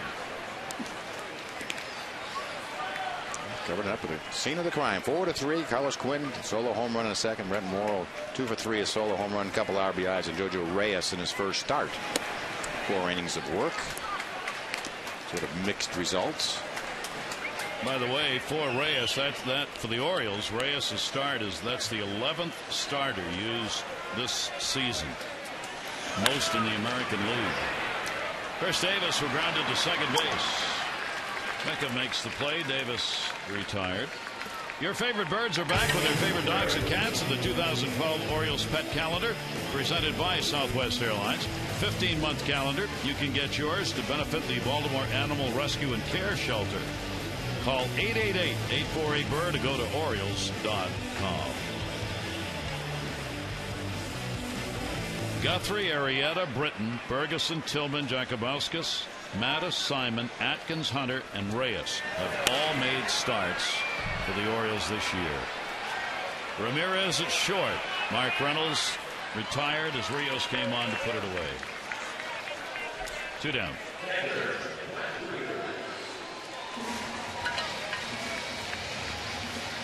There you see the numbers. Red Sox and Indians and Tigers and A's have each used 10. Yeah, the Red Sox have all kinds of injuries to that starting rotation. I guess other clubs have suffered through it also. Orioles with the highest ERA for their starting pitchers in the majors. Here's Matt Wieters, 2 down and nobody on. Pierre. Boy, there is a quick inning for Floyd. 3 up and 3 down, 6 complete at Camden Yards. White Sox lead it 4-3.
Game 3 of this 4-game set. Tommy Hunter will be on the mound against Philip Humber. Our coverage on Masson 2 HD begins at 6:30 with those extra. Presented by Verizon Wireless. Followed by game coverage at 7. All the access you need right here on Masson. Every time I see that name, I think of Charles Dickens. Philip Humber should have been in A Tale of Two Cities. Yeah. It's the perfect Dixonian name. Jakabauskas would not have made the novel. He had to set the type in those days, and the type too many letters. We go to the 7th inning. Each team's got 6 hits. The White Sox lead 4 runs, 4-3. Top of the order: Pierre, Ramirez, and Konerko.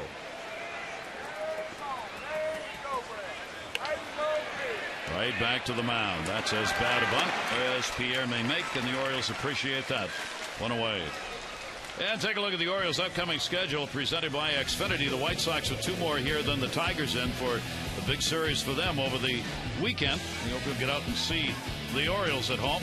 Catch all the action with Xfinity only from Comcast. Xfinity, your home for the most live sports. Get Xfinity today. Call 1-800-XFINITY.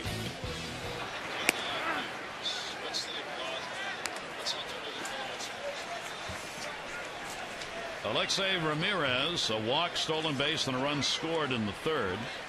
Officially 0 for 2. That'll go to PA. Apparently dinner reservations are early.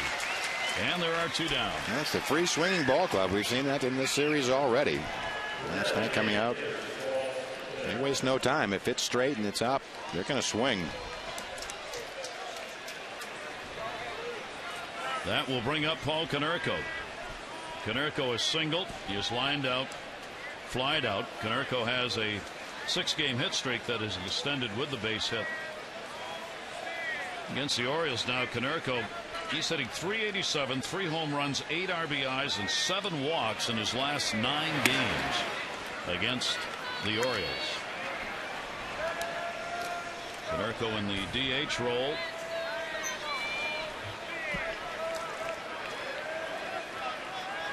Here's the 1-0 delivery to him, and that'll be taken inside. Gonzalez will loosen up for the Orioles. Konerko, lifetime here at Camden Yards, a .286 hitter. He's had 8 home runs in this ballpark. 2-0 delivery, off-speed pitch, and a good one. 2 balls, 1 strike.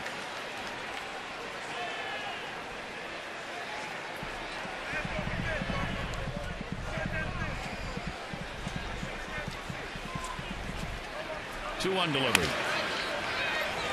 Hardy. And Konerko is retired. So 1-2-3 inning, and it's 7th inning stretch time here at Camden Yards, and the White Sox have a 4-3 lead.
Drink responsibly.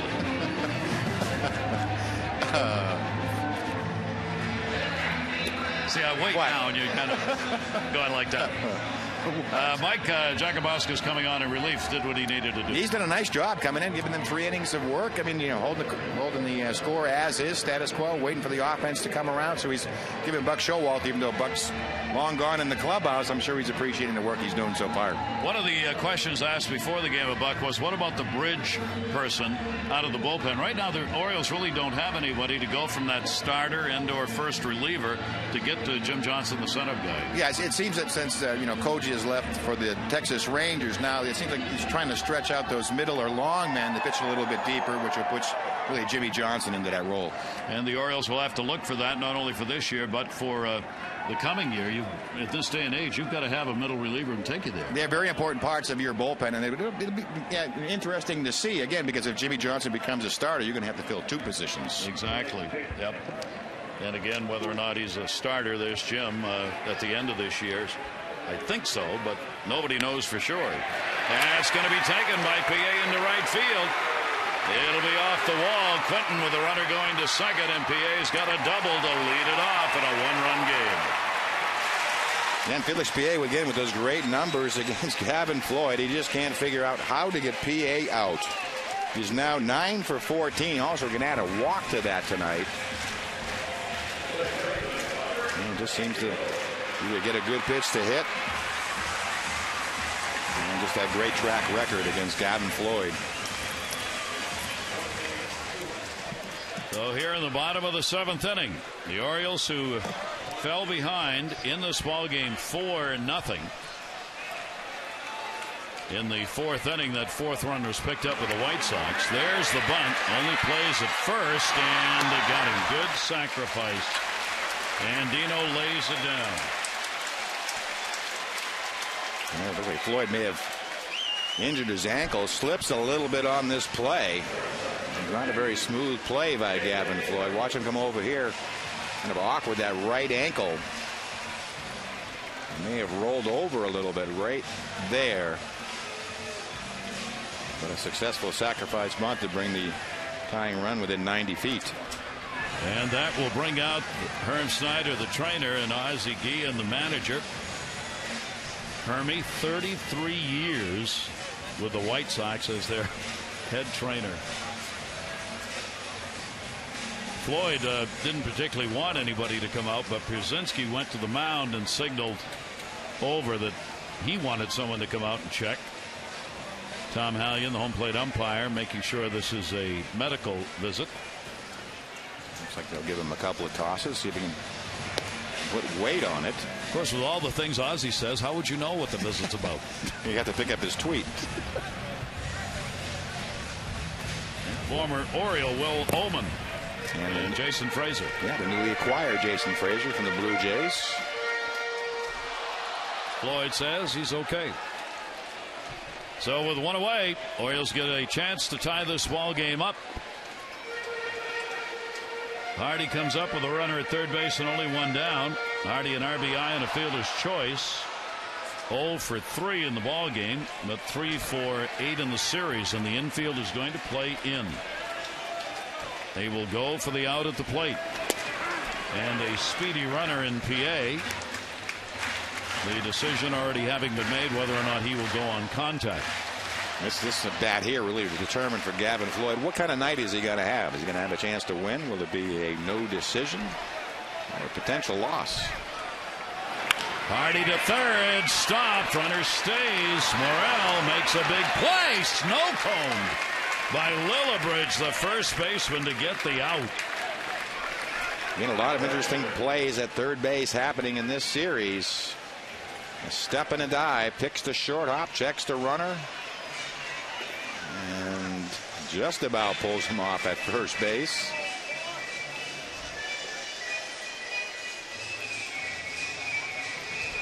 And that's going to be it for Floyd. So he stays on after the ankle rolled over a little bit. And the Orioles will try and get the tying run with 2 down off Ullman.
America's Natural Gas Alliance.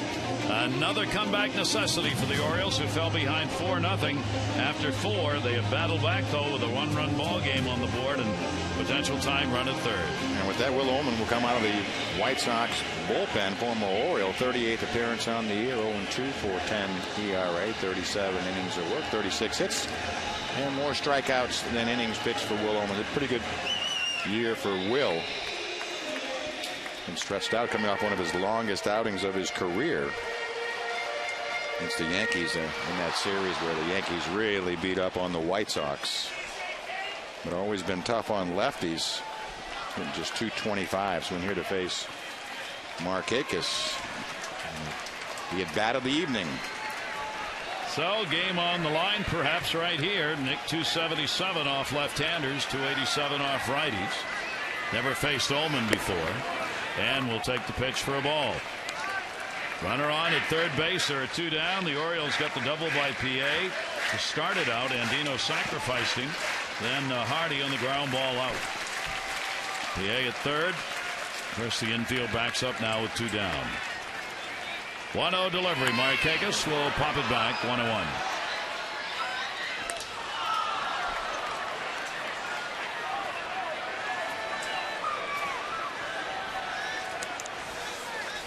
Started this series with a one-run ball game last night, 7-6. And the White Sox picking up the couple of runs that made the difference in the 8th inning. And the Orioles losing for the first time at home, where they had a lead after 7. Here's the 1-1 delivery. Markakis jammed. And a 2-ball, 1-strike count. Yeah, Ullman not a sinker ball, a fastball slider combination.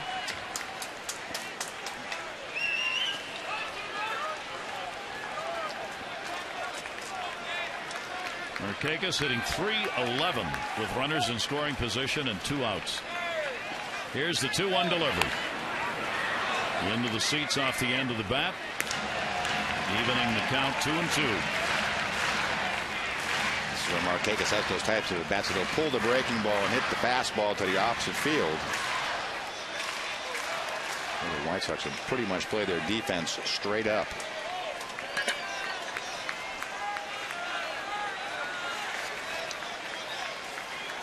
Two balls, 2 strikes. Markakis jammed and got him. Ullman came back inside and gets the strikeout. The Orioles, with a leadoff double, cannot push the run across.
The Braves and Diamondbacks have done that along with the Red Sox this year. The Rays, 4th walk-off home run of the season, tied for 2nd. Eric Chavez, since coming off the DL, is hot. Of note, he may take over the DH role for Jorge Posada with the Yankees. And the Jays, looking ahead, 16 to 23 games with teams with a .450 or worse win percentage. giving them a chance to equal or exceed their 85-win season last year. Blue Jays 2 games over 500 at the moment. 2 games behind Tampa Bay for 3rd place. 1-0 count. Carlos Quentin, Pierzynski, and Rios against Jakubauskas. Down to 3rd and fouled off. Quentin got his 24th home run. That came in the 2nd inning. Morel's had a home run, his 2nd of the year. Morel's got 2 RBIs in the game, and Pierzynski with an RBI double. Orioles did not get a hit in the ball game until the 4th inning. Orioles have left 5 on base. That'll go to short. Hardy is there. 1 away in the 8th inning. Don't miss your chance to meet Orioles pitcher Alfredo Simon Friday at the Orioles official team store, the York Galleria Mall in York, PA. Alfredo will be on hand 11 to noon signing autographs. That's Friday. Team store in York. For details, go to OriolesReach.com.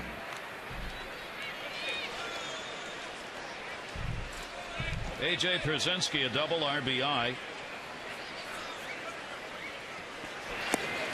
He's 1 for 3 in the ball game. Jason Burke and Michael Gonzalez up in the Oriole bullpen. Jason Burke just back from AAA Norfolk. Is Turris going back on the DL after just coming off it with the groin problem?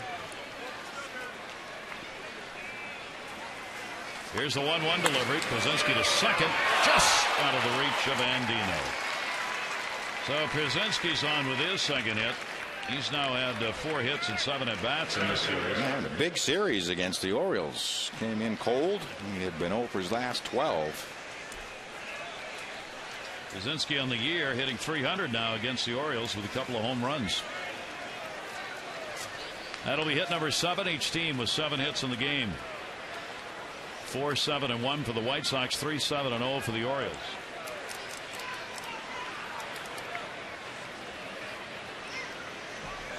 Here's Alex Rios. Rios towards the hole. Hardy's got it. Andino. We've got a winner. $1,000. Congratulations. Michael Schuster from Rosedale. You have just won $1,000 from the Maryland Lottery Double Play Contest. No runs, 1 hit, no errors, nobody left. We go to the bottom of the 8th.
Texting you vote for the AT&T Player of the Game. Here are the candidates tonight.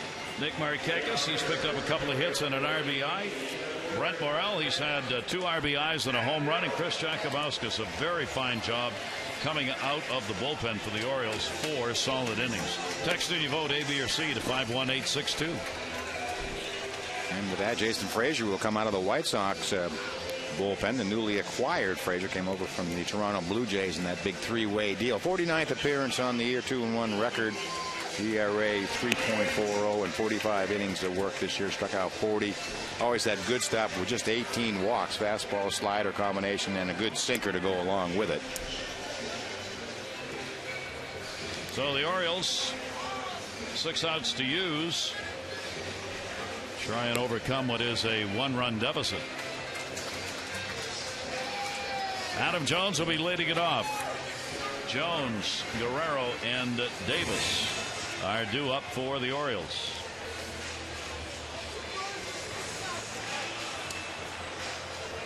Another one of those nail biters. 1-run ball game last night. White Sox now 16 and 16 in 1-run games. The Orioles 14 and 11. The Orioles are 10 and 3 in 1-run ball games here at home. Yeah, they've been 10 and 0 for a long time in those close games at home. Jones 1 for 9 lifetime against Jason Frazier.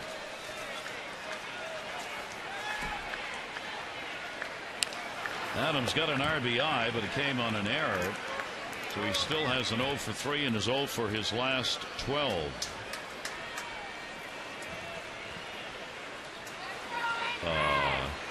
So, you know, that's nice.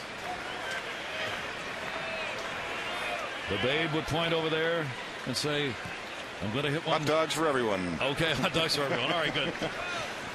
Good answer. Then I'm going to hit one. I can do that. Here's the 0-1 delivery, and Adam will take it away. James Shields pitched a 6-hit shutout against Kansas City. 4-0. They're done. Hour and 53 minutes. Wow. 1 ball, 1 strike count. Frazier's delivery to him and came back inside. A good pitch, 1-2. Yeah, well placed 93-mile-an-hour fastball. And under the hands of Adam Jones.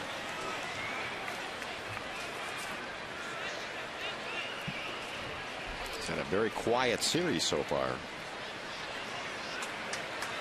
Looking for his first hit. With the 0 for 8. Frazier in. 14,177 on hand. The announced attendance 14,177 on what has been a nice night to be at the Yard, and a ball game still to be decided. Floyd 6 2/3, 3 runs, 7 hits. He walked 1, struck out 3. Still the pitcher of record. Ullman worked a third of an inning, got the strikeout on Markakis. Jojo Reyes started for the Orioles, 4 runs, 5 hits over 4. And Jakabauskas came on. So far has worked 4 innings, has given up only 2 hits with a walk and a strikeout. 2-2 delivery. Frazier will take it full, 3-2. And he really is the reason that the Orioles are going to have this chance. They're down to the last 6 outs to have the chance. Rally Cap's ready to go.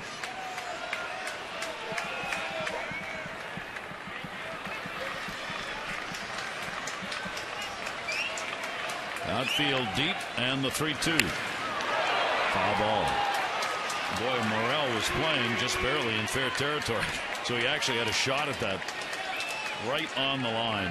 That deep, and a step on the line, a step and a dive, and he's in foul territory. See where he's playing, 1 step off the line and maybe about 4 feet foul. That may actually inch him over a little more. That's a big hole between short and third. And it really has been the hot corner for both sides in this series. And he walked him. Well, the Orioles get a leadoff walk in the 8th inning. Only their second walk tonight. Care First, Blue Cross Blue Shield, contributing $50 to support the Living Classroom Foundation.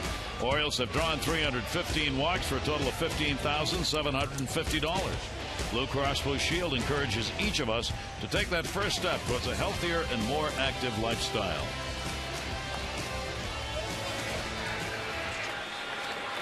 Vladimir Guerrero, he has singled in 3 times up.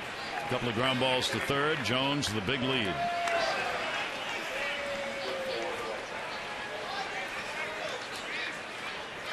The Orioles have had their chances getting that leadoff double in the 7th inning. Sacrificed him over, could not score. Left a couple on in the 4th inning, one in scoring position. Those numbers, which were so good to the Orioles for about 2.5 months with runners in scoring position, have really come down.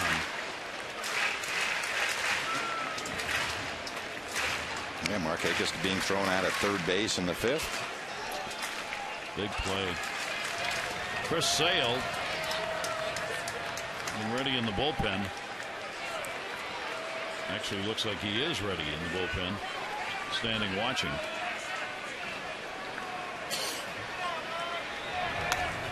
And Kevin Gregg, the Orioles closer, up.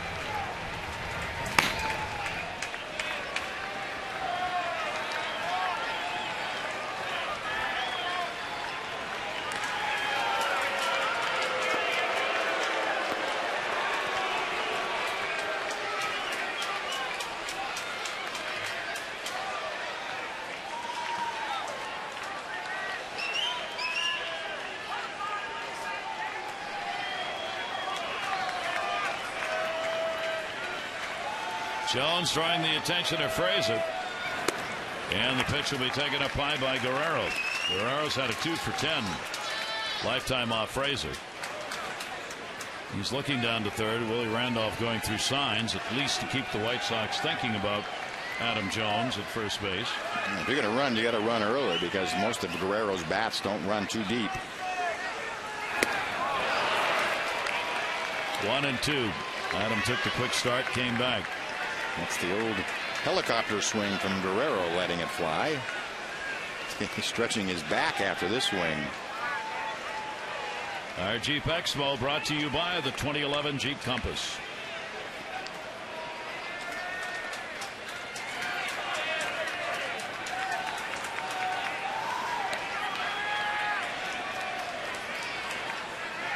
And this whole at bat, it's looked like Adam Jones wants to run. Big lead.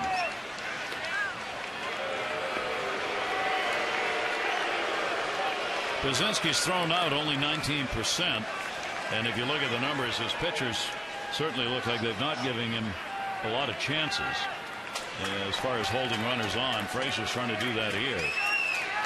1 ball, 2 strike count.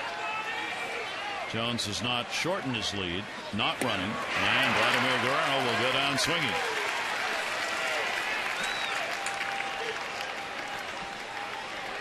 One away, and another pitching change. So Ozzie Guillen on his way out. Yeah, Jason Frazier's best fastball, 1-2 pitch, 94 in under the hands of Guerrero. So 3rd of an inning, walk and a strikeout for Frazier. Chris Sale coming out of the pen.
University of Maryland Medical Center are hosting their second blood drive of the season from 8 a.m. to 4 p.m. at Grill 54 here at Camden Yards. Participants receive an Orioles pint glass, a pair of tickets to an upcoming game. Appointments are required. 1-800-RED-CROSS. That's 1-800-RED-CROSS for Saturday, August 20. Chris Sale is picked up as the setup man now. He's really come along. Yeah, really a meteoric rise, quick rise through this White Sox organization. And just a recent draft choice, 13th overall pick in the June 2010. So last year he has just 10 minor leagues innings, and he was up with the White Sox the end of last season. Big, tall, 6'6", 180 pounds according to the press guide. Wears the size 6 waist. Very jealous. Runner at first base, one away. So would that be like a 6'56" the inseam? Exactly. 6'6". Davis's numbers. Limited at bats. Pierzynski taking a look down at first base. Setting up Lillibridge, I think, a bit there as Jones gets the lead. Had him fooled. Off-speed slurve pitch. Again, a lot of moving parts on Chris Sale. You can see the elbows and the big sweeping breaking ball. That's a tough pitch. So you can see why he's so tough on left-handers. They're just hitting 220.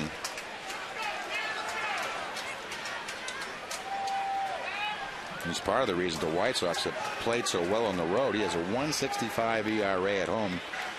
He won about 4 when he's back in Chicago. So they have a number of their relievers who have those kind of numbers. Yeah, their closer has a consecutive appearance streak on the road. Sergio Santos, yeah.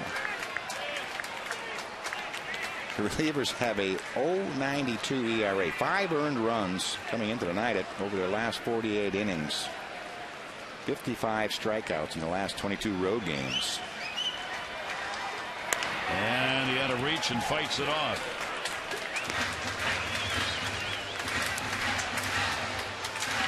For Sale, over the last 26 games, his ERA has dropped from 6.48 to 2.75.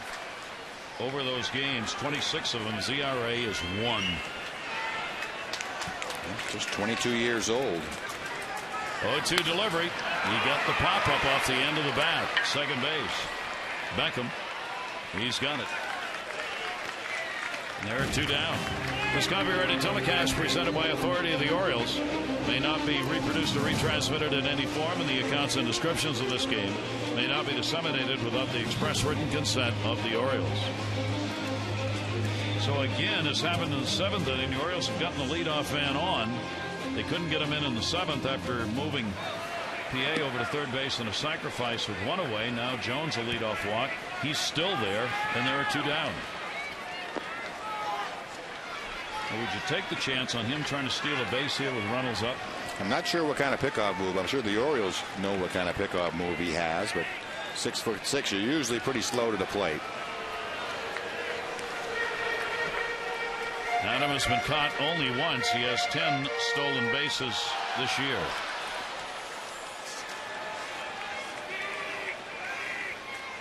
Reynolds 0 for 3. He's got an 0 for 7 in the series. He's hitting only 158 off the White Sox. Fouls that one back.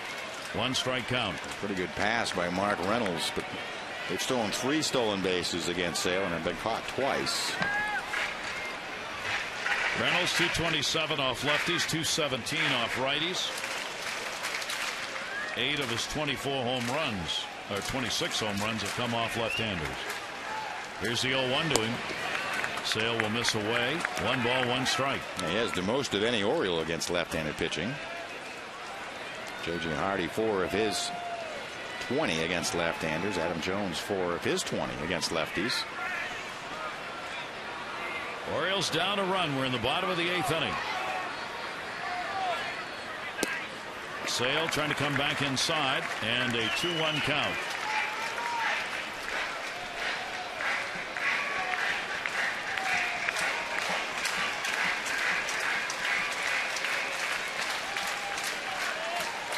John Russell on the right managing. Buck Showalter thrown out. Arguing the play at third base where Markakis was called out on a attempted double steal. That was a good pitch inside, just nubbed foul. 2-2.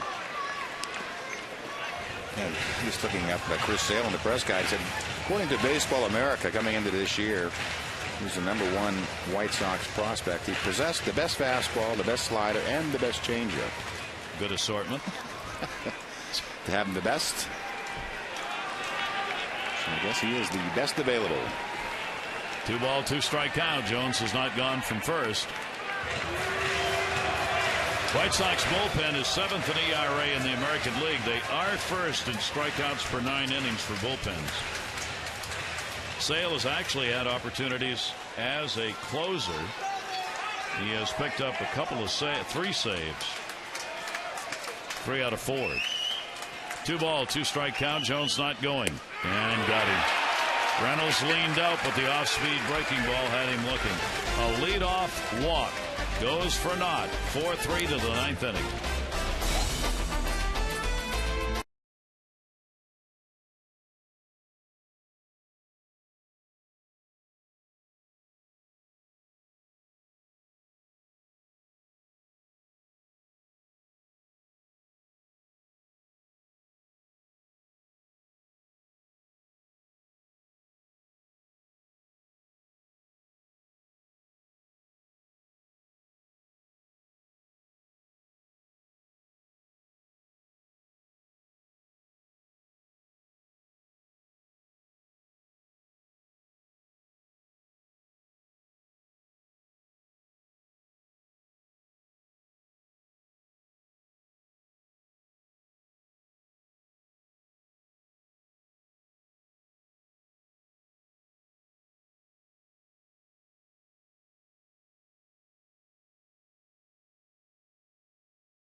Southwest Airlines. Southwest Airlines new Rapid Rewards. Unlimited reserve seats and no blackout dates. Buckle them up. Here we go. 9th inning, 4-7-1 for the Sox, 3-7-0 for the Orioles. Great job by Jakabauskas in relief. Young man enjoying his mother eating his fingers. It's being chewed on. A common occurrence at that age and when you get really old.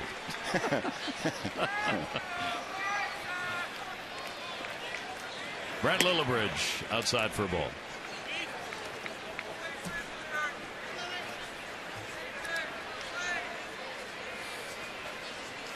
It'll be Lillibridge, Beckham, and Morel bottom third of the order, but that does not mean easy outs.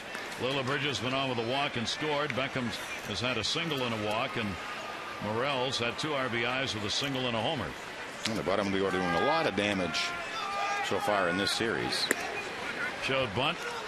3-0, longest outing of the year for Jakabauskas. Let's see if there's enough in the tank to get through the top of the 9th inning. Bullpen's ready if needed. Given up only a couple of hits in 4 innings. Aims that one in there and gets a strike. 3-1. He really has done a terrific job for Buck Showalter tonight, having to run through his bullpen in a close game.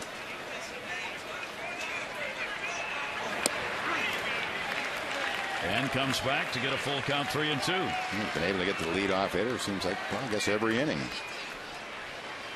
the keys to his success tonight. Orioles have to hold their breath every game with this starting rotation so out of whack, and pitchers who have not started a lot have pitched a lot this season. Tonight, like Reyes making his first start. Tomorrow, Tommy Hunter. I mean, you really hold your breath to see how deep they can go. It's like you say, well, I know they're good for 110 to 115 pitches. It's just not the case. Makes the manager very anxious.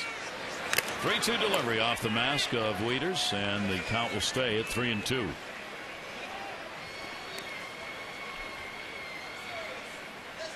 Pretty good swing at this high fastball. It seems to be a common occurrence every night with the line drive off the catcher's mask. Lillibridge has heated it up. Another one of the hitters 5 for 12 coming into the game, and just missed with that one. So a comeback by Jakabauskas, but in the end it will be a leadoff walk here in the 9th inning, and that is going to be it. Take a look at our Unilever game flow. Orioles fell behind early 4-0. By the time they got to the bottom of the 4th inning, they've had to battle back trying to get into this ball game. They've done that. 3 runs in the 5th inning.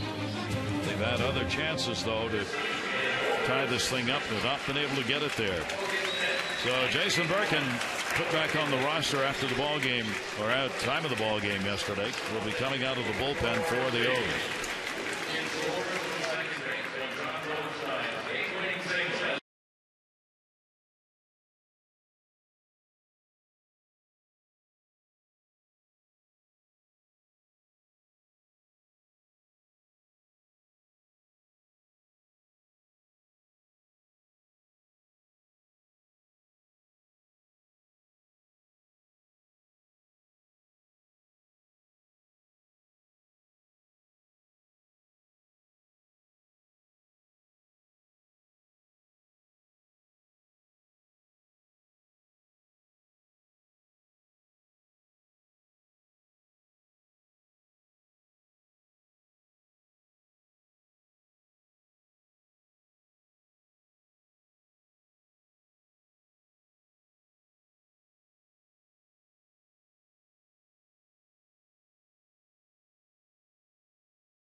Second appearance of the year, 1-2 record, ERA about 6 1/4. Been up and down a couple of times this year for Jason. Kind of been a long year, almost like 3 different parts to his season. 37 innings of work, 52 hits, a high number, 35 walks, about a 2-to-1 strikeout to walk ratio. Pretty good slider when he's right, and sneaky fastball, 93 at times, even a little bit better than that.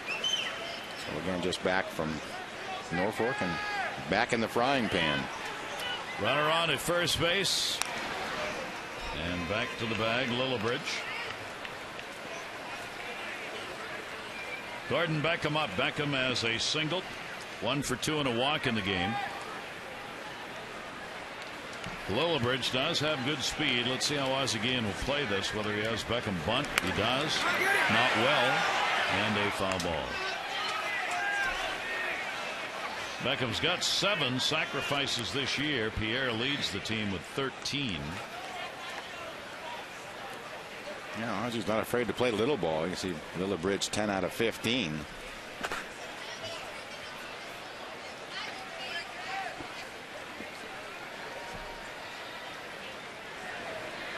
Reynolds moves in a little closer at third base. 1 strike count on Beckham. Runner goes down to third. Reynolds looking, no play. Got to go to first, and will get the out. So with the runner going, what could have been a double play ends up being advancing the runner. Took a look, but he had no chance on Lillibridge, who gets to second base. Yeah, Lillibridge had a great jump. So now White Sox will try and tack on a run here in the top of the 9th. They lead at 4-3. Morel's had a single, a homer, 2 for 3. A 2 RBI game. And the pitch will miss up high for a ball.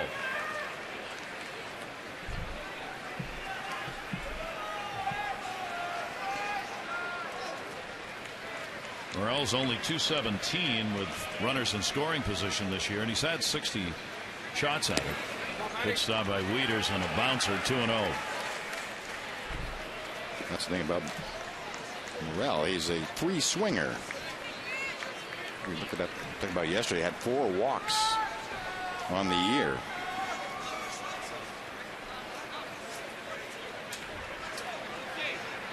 Two-0 count. Center field. Runner's going to stay right there. Morel retired. No big out. 2 down. Follow the Orioles with an MLB.com at bat 2011 app. iPhone, iPad, Android, or BlackBerry. Scores, highlights, pitch-by-pitch tracking, and more. Just text at bat 31826 or go to Orioles.com for complete details. Here's Pierre. 0 for 4, so he has not extended his 9-game hit streak. Reynolds will still play in at third base, and Pierre will pump it the other way, foul. Birkin has had problems with the left-handers this year, hitting .405 off him. Right-handers .259.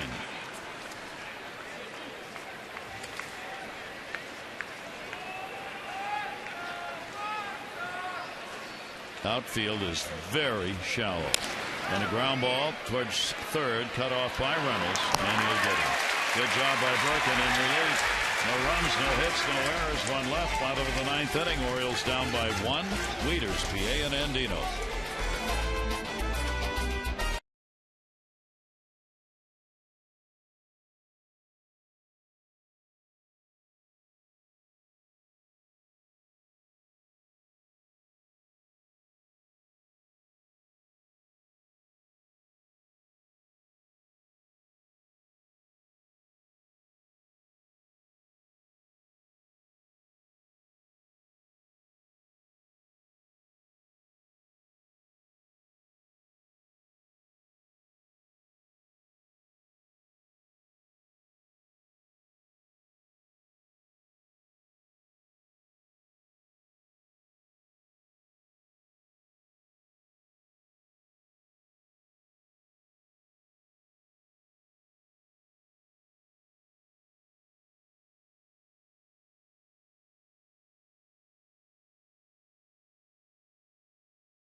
To run the tie, 2 to win. Lower third of the lineup coming up. We're coming back to talk about it afterwards. For now, back to the booth. Gary Thorne and Mike Flanagan. All right, Jim and Rick, let's see if tonight can be a little different than last night with a 1-run ball game, 7-6 in the White Sox favor. Sale's going to stay on at least for the moment. Yeah, I think he's going to work his way through. We'll see how Ozzie Guillen played. They have a closer in Sergio Santos, that's been on a streak, especially on the road. And Chris Sale on the mound has been tough, and you have a left-handed hitter on deck. Or maybe one of those situations they feel like he doesn't have a struck out the side in the game last night. So maybe one of those where you wait till if they pinch hit for PA, then he'll go to the right-hander. Wieters will lead it off. Not a single and a run scored. He is 1 for 3 in the ball game. The Orioles picking up all 3 of their runs in the 5th inning. After Gavin Floyd had not surrendered a hit through the first 10 batters, he had walked 1. Marquez got it started in that 4th inning with a double, and then in the 5th inning, the Orioles a strike called and the late one, 0-2. Wieters walks away. Well, now he knows his plan of attack has to change. Now he has to defend the strike zone. Hardy, Markakis, and Jones, the RBIs for the O's. Wieters is gone.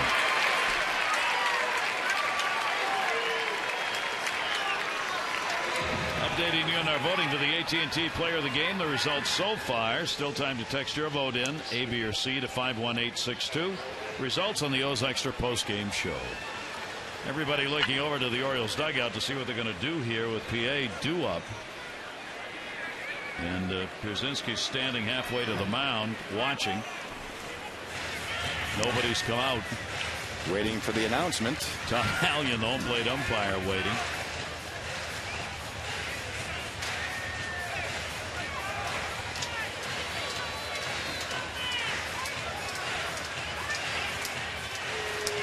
Looks like Bell is supposed to be bench hitting, but he didn't have his stuff ready. Trying to find his gloves and bat, and here comes home plate umpire Tom Hallion. This is what Bud Selig gets him really upset. When it comes to moving the game along, things are supposed to be ready to go. So Bell will come on to pinch hit. Well, now Ozzie on the other side of the field. We'll check his matchup sheet, see which side of the plate he hits better from, and how he wants to go about it. Bell as a pinch hitter is 1 for 1 against the left-handers, and we'll see whether or not he's going to get that shot. He's hitting .273. He's hitting .77 against right-handers. Now limited at bats both ways. 3 for 11 off the lefties, 1 for 13 off righties. So Bell for PA. Felix PA had a double, single, and a walk in his start tonight against Gavin Floyd. So the numbers that he came in with, 7 for 12 against Floyd, stood up tonight. Yeah, absolutely. Again, that track record repeating itself.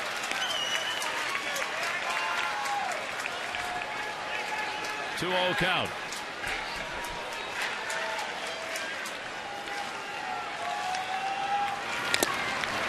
Fouls that one off Pierzynski. Yeah, coming right after him. 2-0 fastball in a one-run game. Sale has walked 19 while striking out 53 in 52 innings. Yeah, he's really had a fine year. Numbers really have snuck up on me. I didn't realize they were that good. And a chopper to short. Ramirez. You see what his bullpen has been on a roll when you have someone like Sale, and they've added Frazier. And Sergio Santos is on a roll. And Dino coming up. Guillen coming out, and he will make the change as he will go to his closer. Certainly a good job by Sale, who faced 4 batters and got all of them, including a couple of strikeouts. Bottom of the 9th inning, 2 down. Orioles down a run.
Seventh appearance on the air, and even talk about his scoreless streak. He's 23 out of 26 in save opportunities. 48 innings, just 27 hits allowed, and 64 Ks.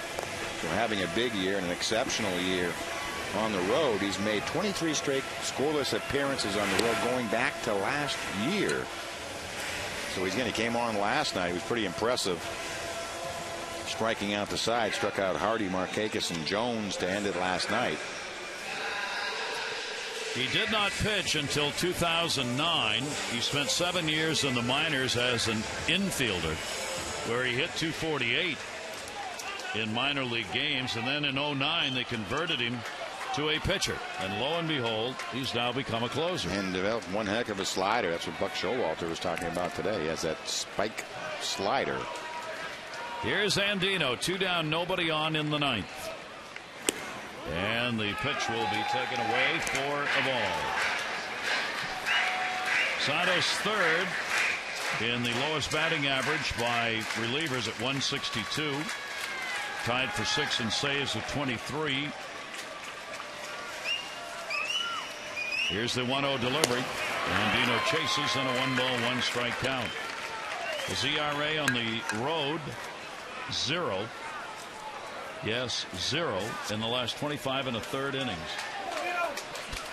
Man, that's pretty good. Right-handers hitting 119. 1-1 delivery. 1-2.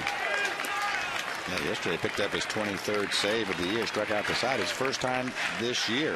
First save he's been able to get while striking out the side.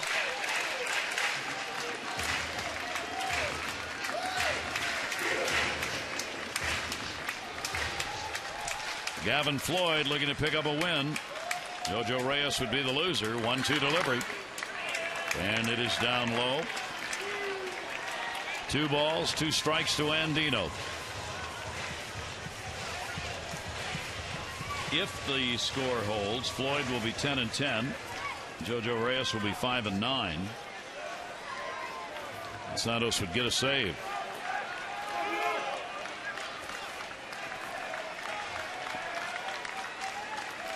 Here's the 2-2 delivery.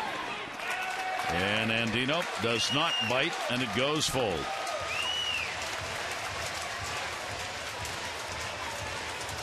Hardy on deck.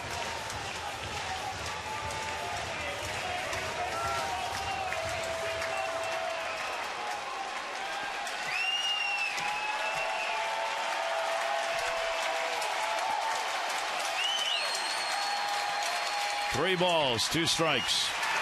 Andino chops it foul.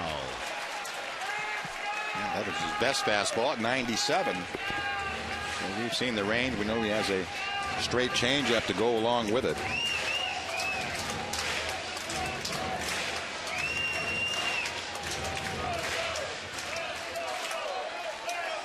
Orioles only need 1 to get this thing tied up and keep it going, and 2 to win. But they are down to the final out to work with. Here's the 3-2 delivery. Andino's gone, and the White Sox have won back-to-back 1-run ball games. Final line on this one, 4-7-1 for the White Sox, 3-7-0 for the Orioles. Floyd the winner, Reyes the loser. Santos gets the save, and they've taken the first 2. Game 3 tomorrow. Tommy Hunter takes the mound against Philip Humber. Our coverage 6:30 on MASN 2 HD with those extra, presented by Verizon Wireless. Our game will be at 7. For Mike Flanagan and our great crew here at Camden Yards, I'm Gary Thorne. Thanks, everybody. Final in this one, 4-3. White Sox win it. This has been a MASN presentation. Jim and Rick, take a look.